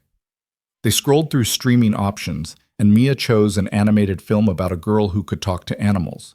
They settled back into the blanket nest, Mia positioned between the adults, and watched as cartoon adventures unfolded on screen. The storm continued its assault on the city, but inside the apartment they were insulated from everything: the weather, the world, the complications of their vastly different lives. Halfway through the movie, Mia's head drooped against Serena's shoulder. Her eyes fluttered closed, then opened, then closed again. Within minutes, she was asleep, her breathing deep and even, her small body radiating warmth. "She's out," Caleb observed quietly. "That's what happens when she burns through all her energy at once. She goes from full speed to unconscious in about 30 seconds. "Should I move?" Serena asked, afraid to disturb Mia's sleep. "Nah, you're fine. She's a heavy sleeper once she's down." Caleb reached over and brushed a strand of hair from Mia's face, his gesture so tender it made Serena's chest ache. "Sorry, our visit turned into a nap-time situation." "Don't be sorry, this is—" Serena looked down at the sleeping child leaning against her, at Caleb watching his daughter with infinite love, at the storm painting the windows with water. "This is perfect."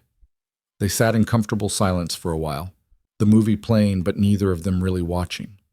Finally, Caleb spoke, his voice low to avoid waking Mia. "I've been thinking about what you said last week, about not letting money ruin something good. And I'm trying, but it's hard. Being here, seeing how you live, it's a lot to process.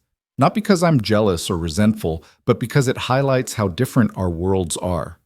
And I keep wondering how this could possibly work long term." Serena chose her words carefully.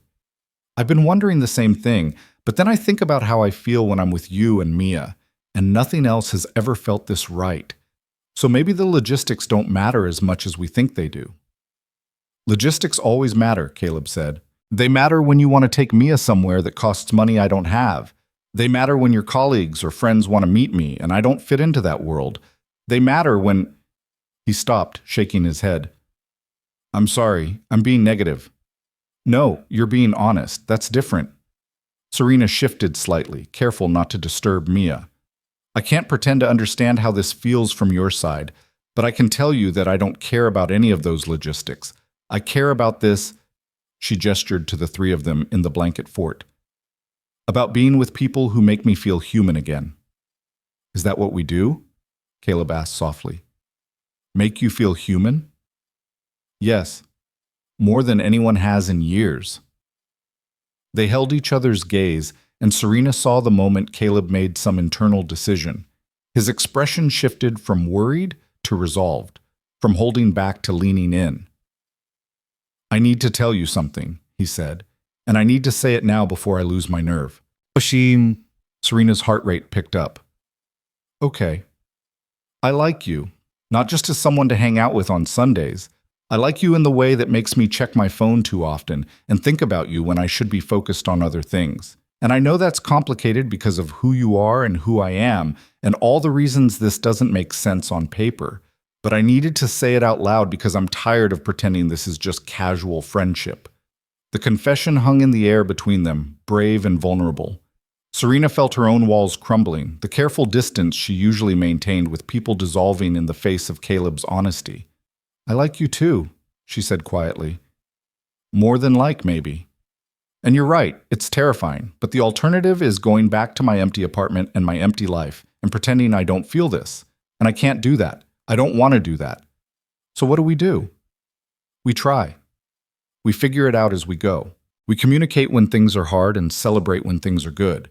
And we don't let the logistics scare us off before we've even really started. Caleb smiled, and it transformed his whole face. The worry lines smoothing out, his eyes brightening. That's very optimistic for someone who works in data analysis. Maybe I'm learning that not everything can be predicted or optimized. Serena glanced down at Mia, still sleeping peacefully. Maybe some things you just have to trust. Trust isn't easy for me, Caleb admitted. Mia's mom leaving kind of destroyed my ability to trust that good things stay good. I get that. Foster care taught me that anything could be taken away at any moment. That's why I built a life where I controlled everything, so nothing could be taken that I hadn't already decided to give. She paused. But control is lonely, and I'm so tired of being lonely. Yeah, Caleb said softly. Me too. The movie credits were rolling now, filling the room with upbeat music that didn't match the weight of their conversation. Mia stirred slightly but didn't wake, making a small sound before settling back into sleep. I should probably get her home, Caleb said reluctantly. It's going to be a nightmare getting her on the subway when she's this out of it. Take my car, Serena offered. My driver can take you home and bring the car back. No arguments, she added when she saw him preparing to protest. It's pouring rain, your daughter is asleep, and this is a practical solution that doesn't have to be weird. Caleb looked like he wanted to argue, but couldn't find solid ground. Okay, thank you. That's actually really helpful. Serena called her driver, then helped Caleb gather their things while Mia dozed. When the call came that the car was ready, Caleb gently lifted his daughter, and she mumbled something incomprehensible before tucking her face against his shoulder. At the door with Mia asleep between them, Caleb paused. Can I see you during the week? Not just Sundays, just you and me, without the chaperone. I'd really like that. Wednesday? I have the evening off. We could get dinner somewhere. Nowhere fancy, he added quickly. Just food and conversation. Perfect. Text me details. I will. He shifted Mia's weight slightly. Today was good, even with all the complicated stuff. Maybe especially with all the complicated stuff. Yeah, Serena agreed. It was. She walked them down to the car, standing under the building's awning as the driver loaded them in. Mia woke up just enough to wave sleepily through the window, and then they were pulling away into the rain-soaked streets. Serena rode the elevator back up to her apartment, and the emptiness hit her immediately. After hours of Mia's laughter and Caleb's presence and the sense of being part of something larger than herself, the silence felt oppressive. But different than before. Before, the silence had been just absence. Now it was contrast. The space between being alone and being connected. Between the life she'd built and the life she was starting to want. She looked at the blanket fort still arranged by the windows, at the pizza box on the counter, at Mia's forgotten hair ribbon on the couch. Evidence that people had been here, that her apartment had briefly been more than just a place to sleep and work. Her phone buzzed, a text from Caleb. Home safe. Mia woke up long enough to tell me she loves your apartment and wants to move in with you. I told her that's not how things work. She said, why not? Which is honestly a fair question. Serena smiled and typed back, "Tell her my door is always open. And Caleb, thank you for today, for being honest about the hard stuff, for trusting me with Mia, for all of it. Thank you for inviting us into your world. It's a pretty impressive world, even if it needs more cozy." Working on that. Wednesday? Wednesday. I'll text you tomorrow with ideas. Sleep well, Serena. You too. She put down her phone and looked around her apartment with fresh eyes. Mia was right. It needed more cozy. It needed personality and warmth and signs of actual living. It needed to be more than just an expensive box that held her between work sessions. Serena started small. She left the blankets arranged by the window instead of immediately putting them away. She positioned Mia's drawing on the kitchen counter where she'd see it every morning. She ordered plants online at midnight, succulents and ferns and things the internet promised were hard to kill even for someone with her track record. Tomorrow she'd go back to being CEO Serena, handling meetings and decisions and the endless demands of running a company. But tonight she let herself be the person Mia saw, someone a little sad and lonely who needed help making spaces cozy, someone who was trying to figure out how to build a life instead of just a resume, someone who'd opened her door to a package deal and was discovering that what waited on the other side was worth every complicated moment. The rain continued through the night, and Serena fell asleep to the sound of it against her windows, the sky having feelings, just like Mia said. And for the first time in her expensive apartment with its magazine-perfect emptiness, she didn't feel quite so alone. Wednesday arrived with the nervous energy of a first date, which is exactly what it was, despite weeks of Sundays spent building toward this moment. Serena changed her outfit 4 times before settling on jeans and a simple black sweater, dressed down for her, but probably still more expensive than anything in Caleb's closet. She left her hair loose and skipped the jewelry that usually armored her for business meetings. The restaurant Caleb had chosen was in the East Village, the kind of neighborhood spot with mismatched chairs and string lights and a menu written on a chalkboard. Serena arrived first and felt conspicuously out of place among the artists and students and people who looked comfortable in their own skin in ways she'd never quite managed.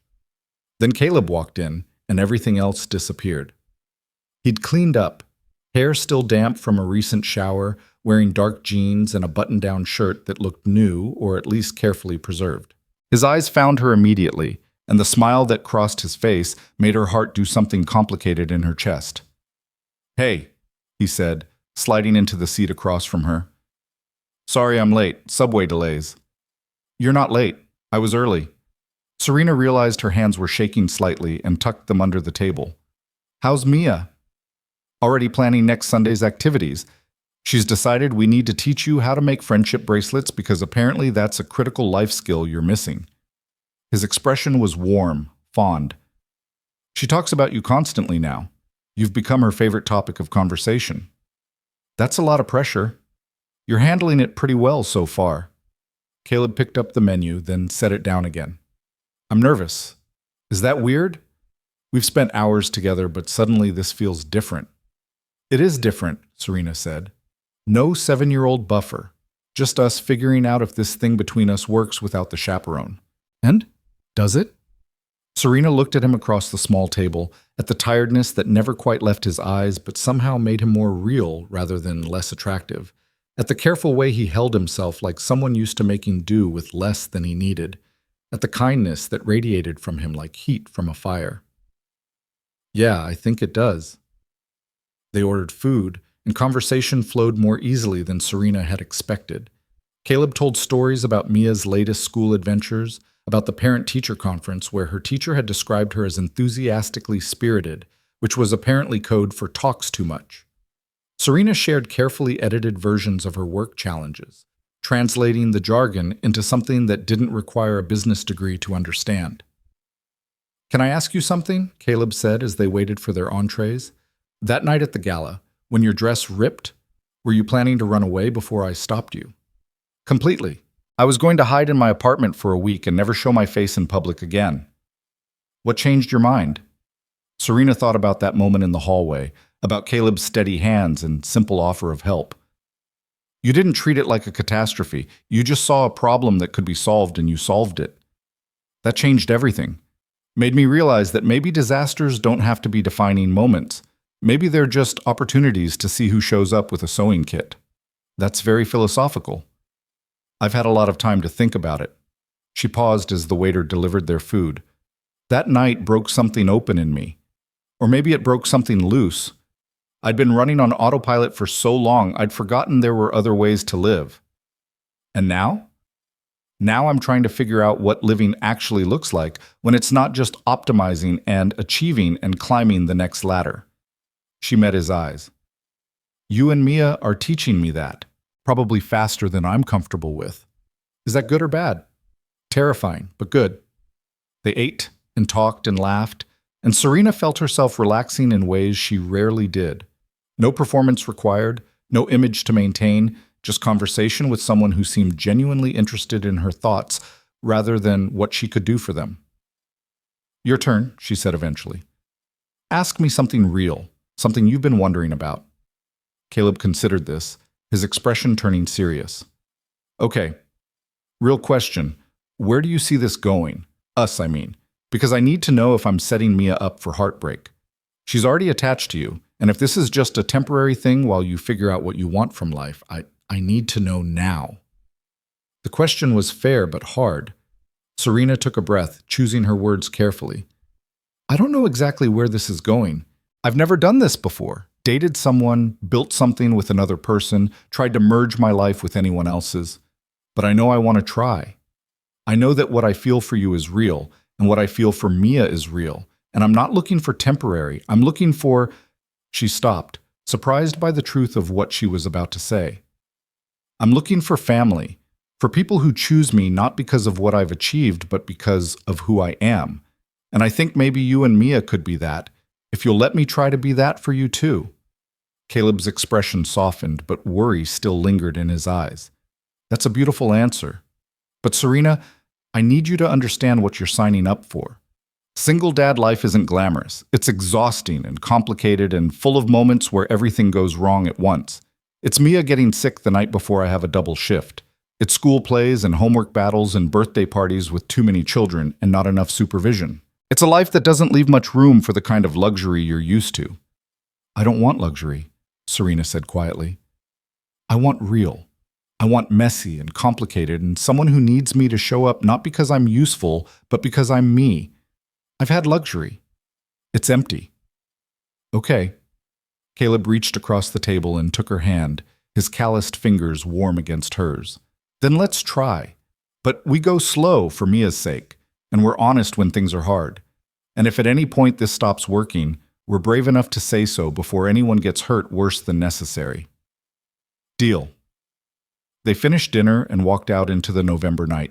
The temperature had dropped since afternoon, cold enough to see their breath, but not quite cold enough for snow. The street was busy with Wednesday evening traffic, people heading to bars or shows or home after long days. I should get back, Caleb said reluctantly. The sitter can only stay until 10 and I'm already cutting it close. I'll get you a car, Serena offered, pulling out her phone. Serena, it's late and cold and the subway is going to take forever. Please, let me do this one thing without it being weird. Caleb looked like he wanted to argue but was too tired to mount a convincing protest. Okay. Thank you. They waited together on the corner, and in those few minutes before the car arrived, Caleb pulled her close. Not quite a kiss, not yet, but an embrace that felt like a promise. Serena buried her face in his shoulder and breathed in the smell of him, soap and coffee, and something essentially Caleb underneath it all. This is real, he said quietly into her hair. Whatever happens next, I want you to know that what I feel for you is real. I know, Serena whispered back. I feel it too.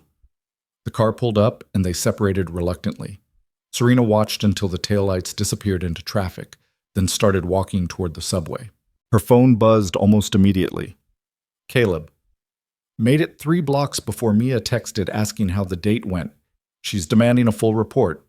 Send help. Serena laughed and typed back, tell her it went really well. Tell her I can't wait for Sunday. Tell her... She paused, then finished the thought. Tell her I'm falling in love with her dad. She sent the message before she could second-guess it, then spent the entire subway ride home in a state of panicked euphoria. Too soon. Way too soon. They'd known each other barely a month. But the words had been true when she'd typed them, and pretending otherwise felt like the kind of self-protective lying she was trying to leave behind. His response came as she was unlocking her apartment door. She says that's good because she was worried you didn't like us enough. Also, she's making you a special drawing to celebrate. And Serena, I'm falling for you too.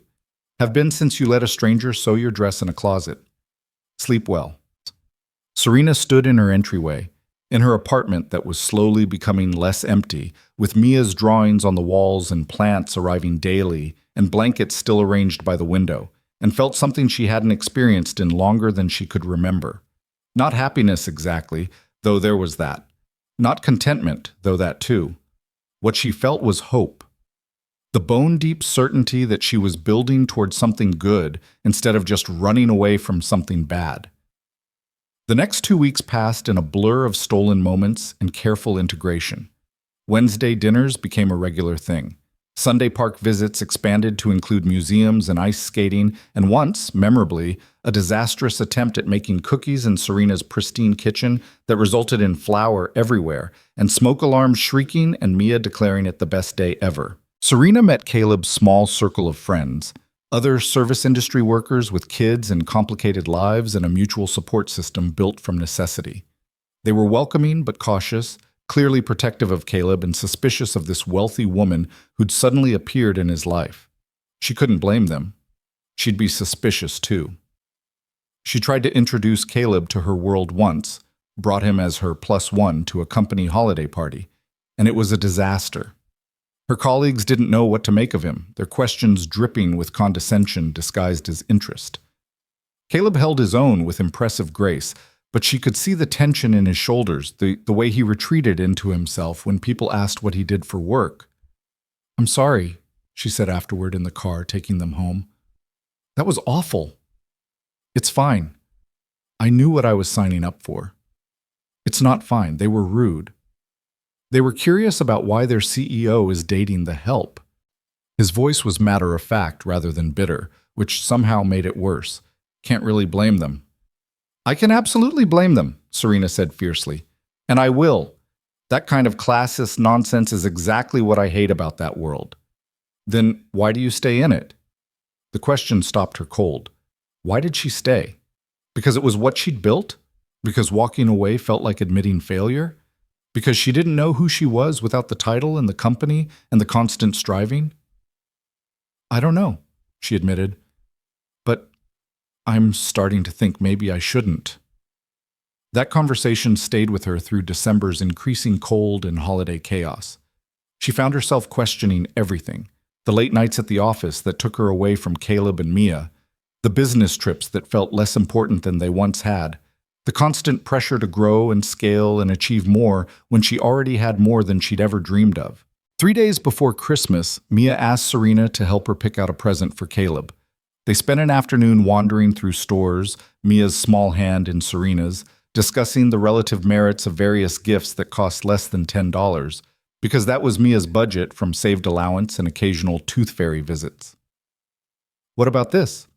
Mia held up a coffee mug that said "World's OKest Dad." "I think he'd love that," Serena said honestly. "But is it special enough? Christmas presents are supposed to be special." The best presents aren't about how much they cost.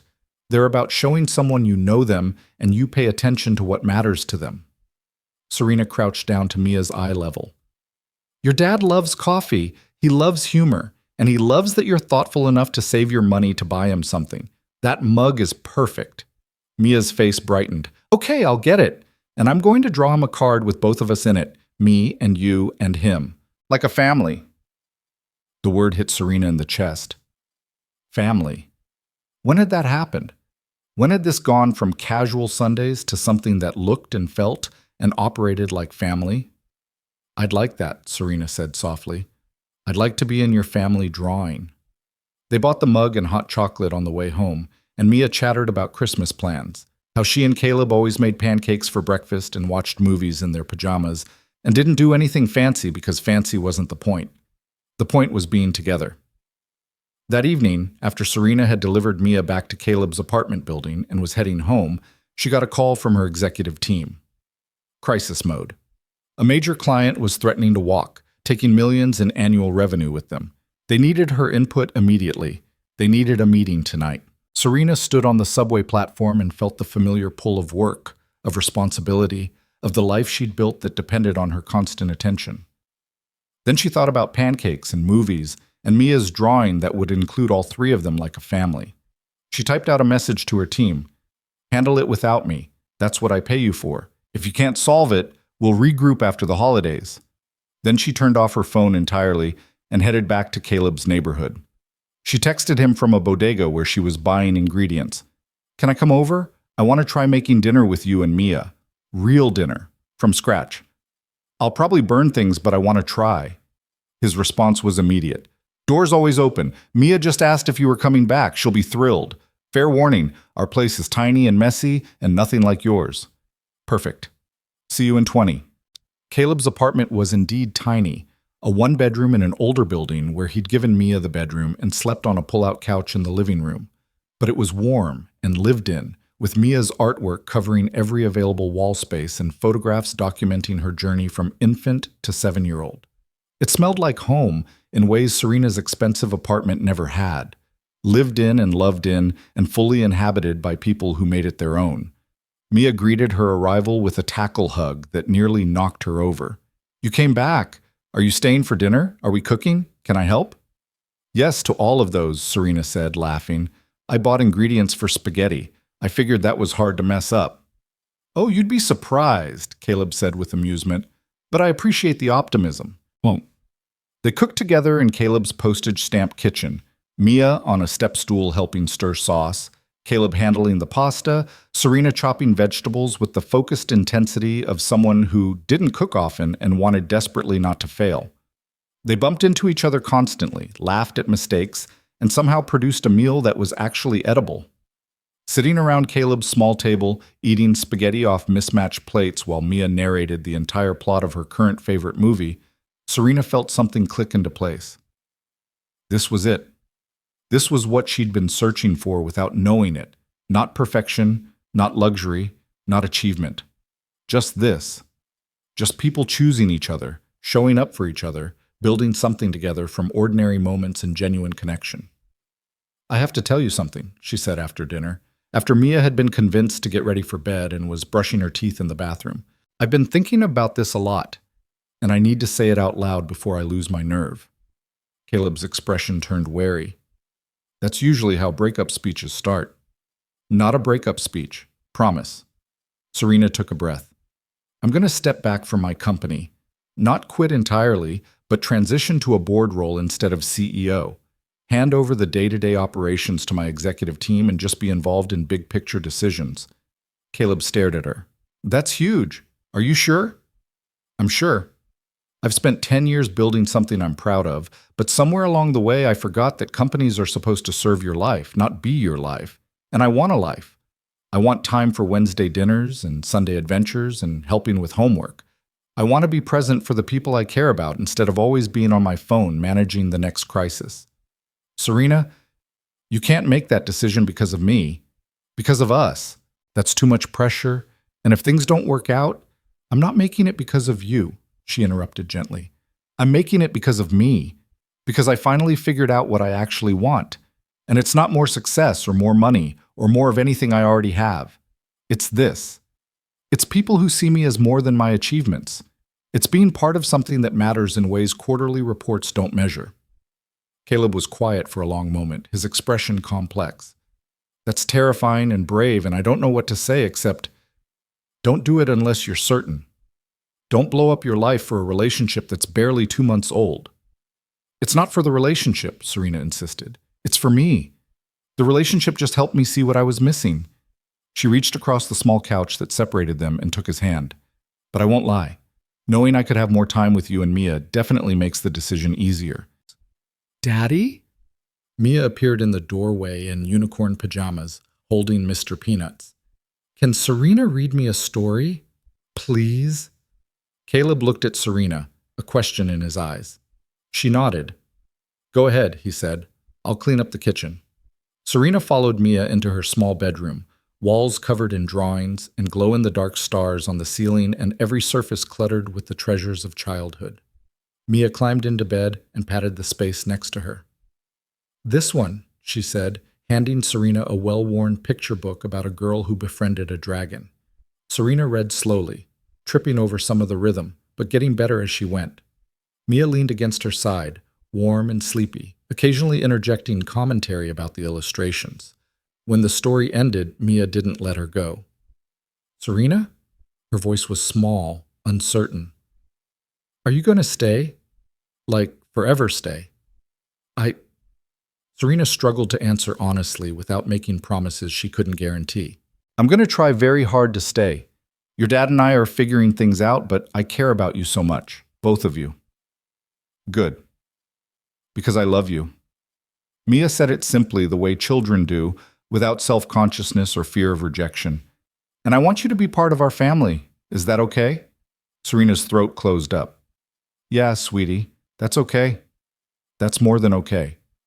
You can love someone even if they're not married to your dad, right? Like, love doesn't need paperwork?" Despite the tears threatening, Serena smiled. "No, love definitely doesn't need paperwork. Where did you learn about paperwork?" "School. We talked about families and how they come in all shapes. I told everyone my family is me and Daddy, and now you too, even though you don't live with us yet. My teacher said that's a valid family configuration." Mia yawned hugely. "I think you should move in. Then we could have breakfast together every day." "That's a big step," Serena said carefully. "But I appreciate this invitation." "Think about it," Mia mumbled, her eyes already closing. "We have room, sort of. Maybe." Serena sat with her until her breathing evened out into sleep, then carefully extracted herself and returned to the living room.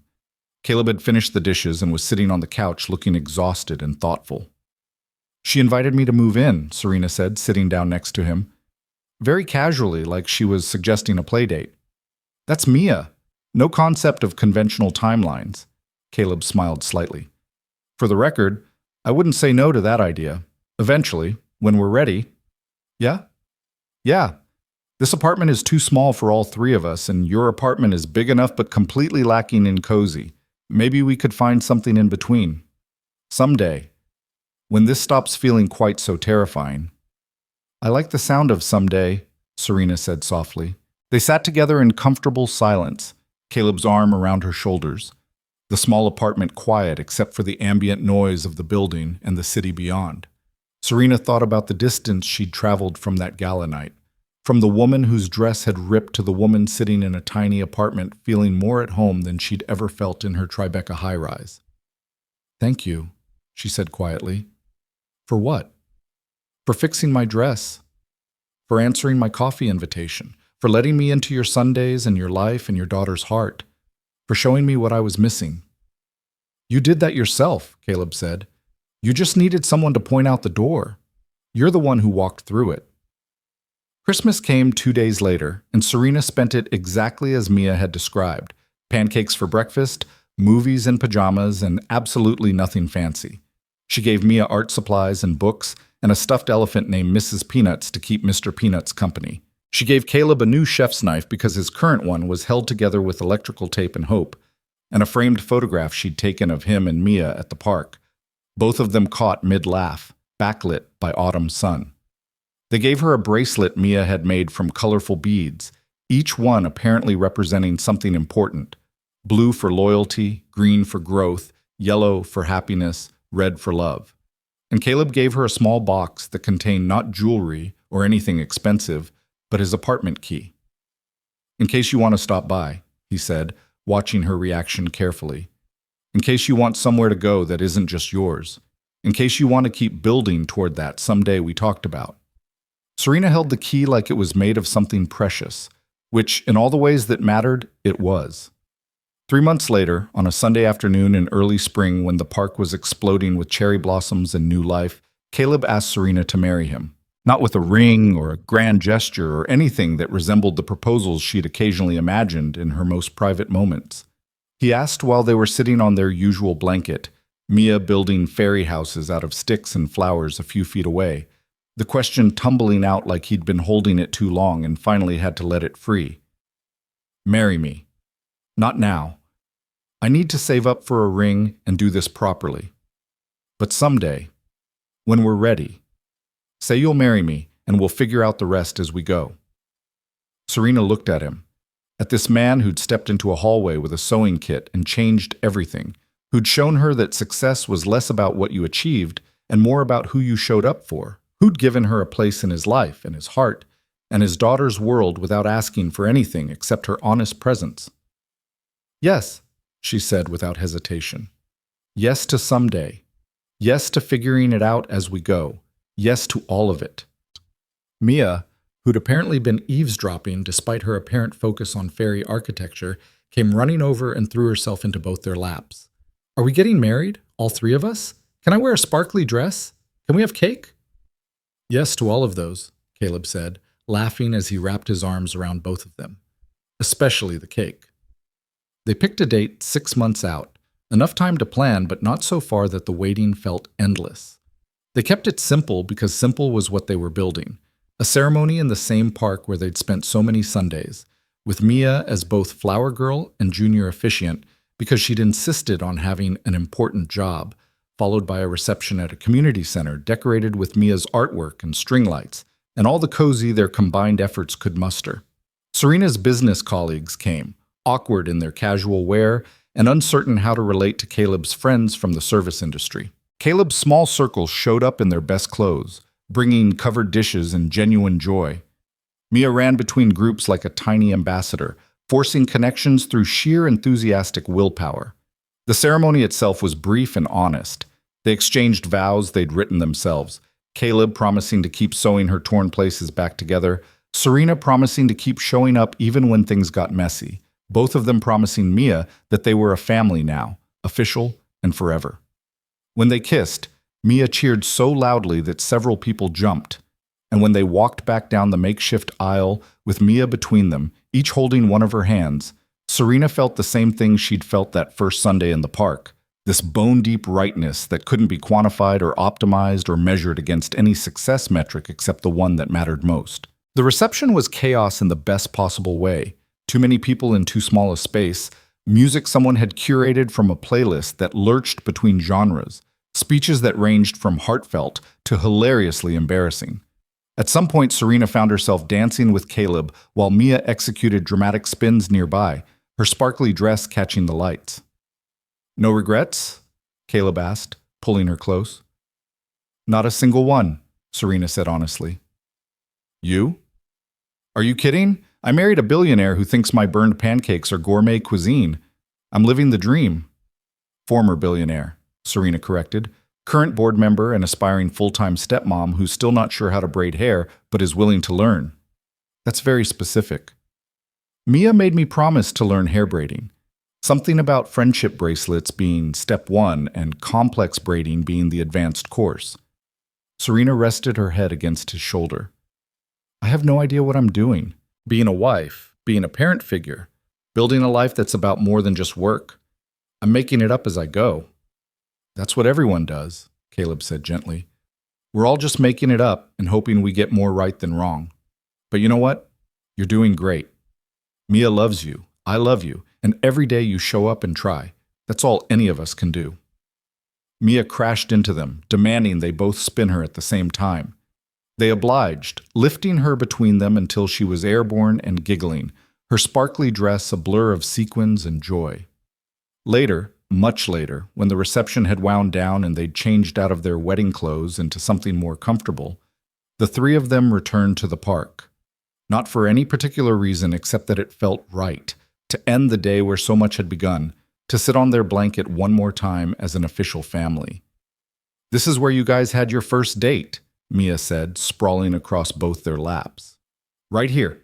And you watched me on the swings and you made Daddy smile and you were sad because your apartment was too big and lonely." "That's right," Serena confirmed. "How do you remember all that? You were 7. "I'm 8 now," Mia said with great dignity. "And I remember because it's important. That's when you became part of us. That's when everything got better." Caleb met Serena's eyes over Mia's head, his expression soft with love and gratitude and bone-deep contentment. Serena smiled back, thinking about the journey from that gala night to this moment, about torn dresses and quiet repairs, about Sunday afternoons and Wednesday dinners, about learning to measure success not in dollars or deals, but in shared moments and genuine connection.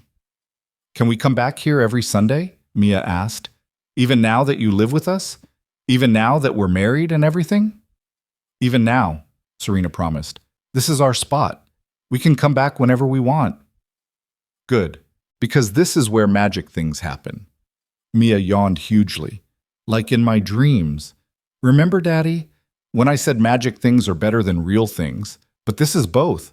This is magic and real at the same time. Yeah, Bug, Caleb said softly. It really is. They sat together as the sun set over the Hudson, painting the sky in shades of pink and gold. Around them, the park began its transition from day to evening, joggers heading home, dog walkers making their final rounds, the city preparing for another night of endless motion and possibility. But in their small circle, husband, wife, daughter, family, time seemed to slow. This moment, this perfect, ordinary, extraordinary moment, stretched out like it could last forever if they wanted it to. Serena looked at the two people who'd changed everything, who'd shown her that the most valuable things couldn't be bought or built or achieved through sheer force of will. They could only be found by being brave enough to let someone see your torn places, by showing up even when it was terrifying, by choosing connection over control and trust over self-protection. A torn dress and a quiet repair. That's how it had started. One moment of vulnerability meeting one moment of uncomplicated kindness. And from that small beginning, they'd stitched together something beautiful. Not perfect. There would be challenges ahead, moments of doubt, the ongoing work of blending different worlds and different expectations. But real, honest, built on a foundation of genuine care rather than strategic positioning. Mia fell asleep between them as the stars began to emerge, her small body warm and trusting. Caleb carefully lifted her, and Serena gathered their things, and together they made their way home. Not to her old lonely apartment or his cramped one-bedroom, but to the space they'd found together. A two-bedroom in a neighborhood halfway between their old lives, with room for Mia's art projects and Caleb's kitchen experiments and Serena's growing collection of cozy additions. Home. After years of not really having one, she finally had a place that felt like more than just shelter. She had people who wanted her there, not for what she could provide, but for who she was. She had a 7-year-old who'd decided she was family before Serena had even realized she was looking for one. She had a husband who'd seen her at her most vulnerable and responded with kindness instead of judgment. And most importantly, she had stitches, small, careful repairs that held together the torn places. They weren't invisible. If you looked closely, you could see where the damage had been mended, where life had ripped and been sewn back together stronger than before. But that was okay. Better than okay, maybe. Because the stitches told a story of survival and repair, of falling apart and being helped back together, of vulnerability, meeting competence, and creating something new. As they settled into their home, Mia tucked into bed clutching both Mr. and Mrs. Peanuts, Caleb making tea in their kitchen, Serena looking at the drawings and photographs and accumulated evidence of actual living that covered every surface. She felt a completeness she'd never experienced in all her years of achievement. Success, she'd learned, wasn't about the size of your apartment or your company's valuation or your appearance on Forbes lists. Success was this: coming home to people who loved you, sharing meals around a table too small for grand dinner parties but perfect for family dinners, falling asleep next to someone who knew your history and chose you anyway. Success was stitches that held, repairs that lasted, love that didn't require perfection, only presence. And as Serena climbed into bed next to Caleb, as he pulled her close and whispered goodnight into her hair, as she drifted towards sleep in this home they'd built together, she thought about that gala night one more time, about standing in a hallway with a torn dress and a racing heart, certain that her worst nightmare had come true. She'd been so wrong. Her worst nightmare would have been never tearing that dress at all, never meeting Caleb in that hallway, never being forced to accept help from a stranger with tired eyes and a sewing kit, never discovering that the life she'd built, impressive as it was, had been missing the only things that actually mattered. The torn dress had been the best thing that ever happened to her. And the quiet repair? That had been everything.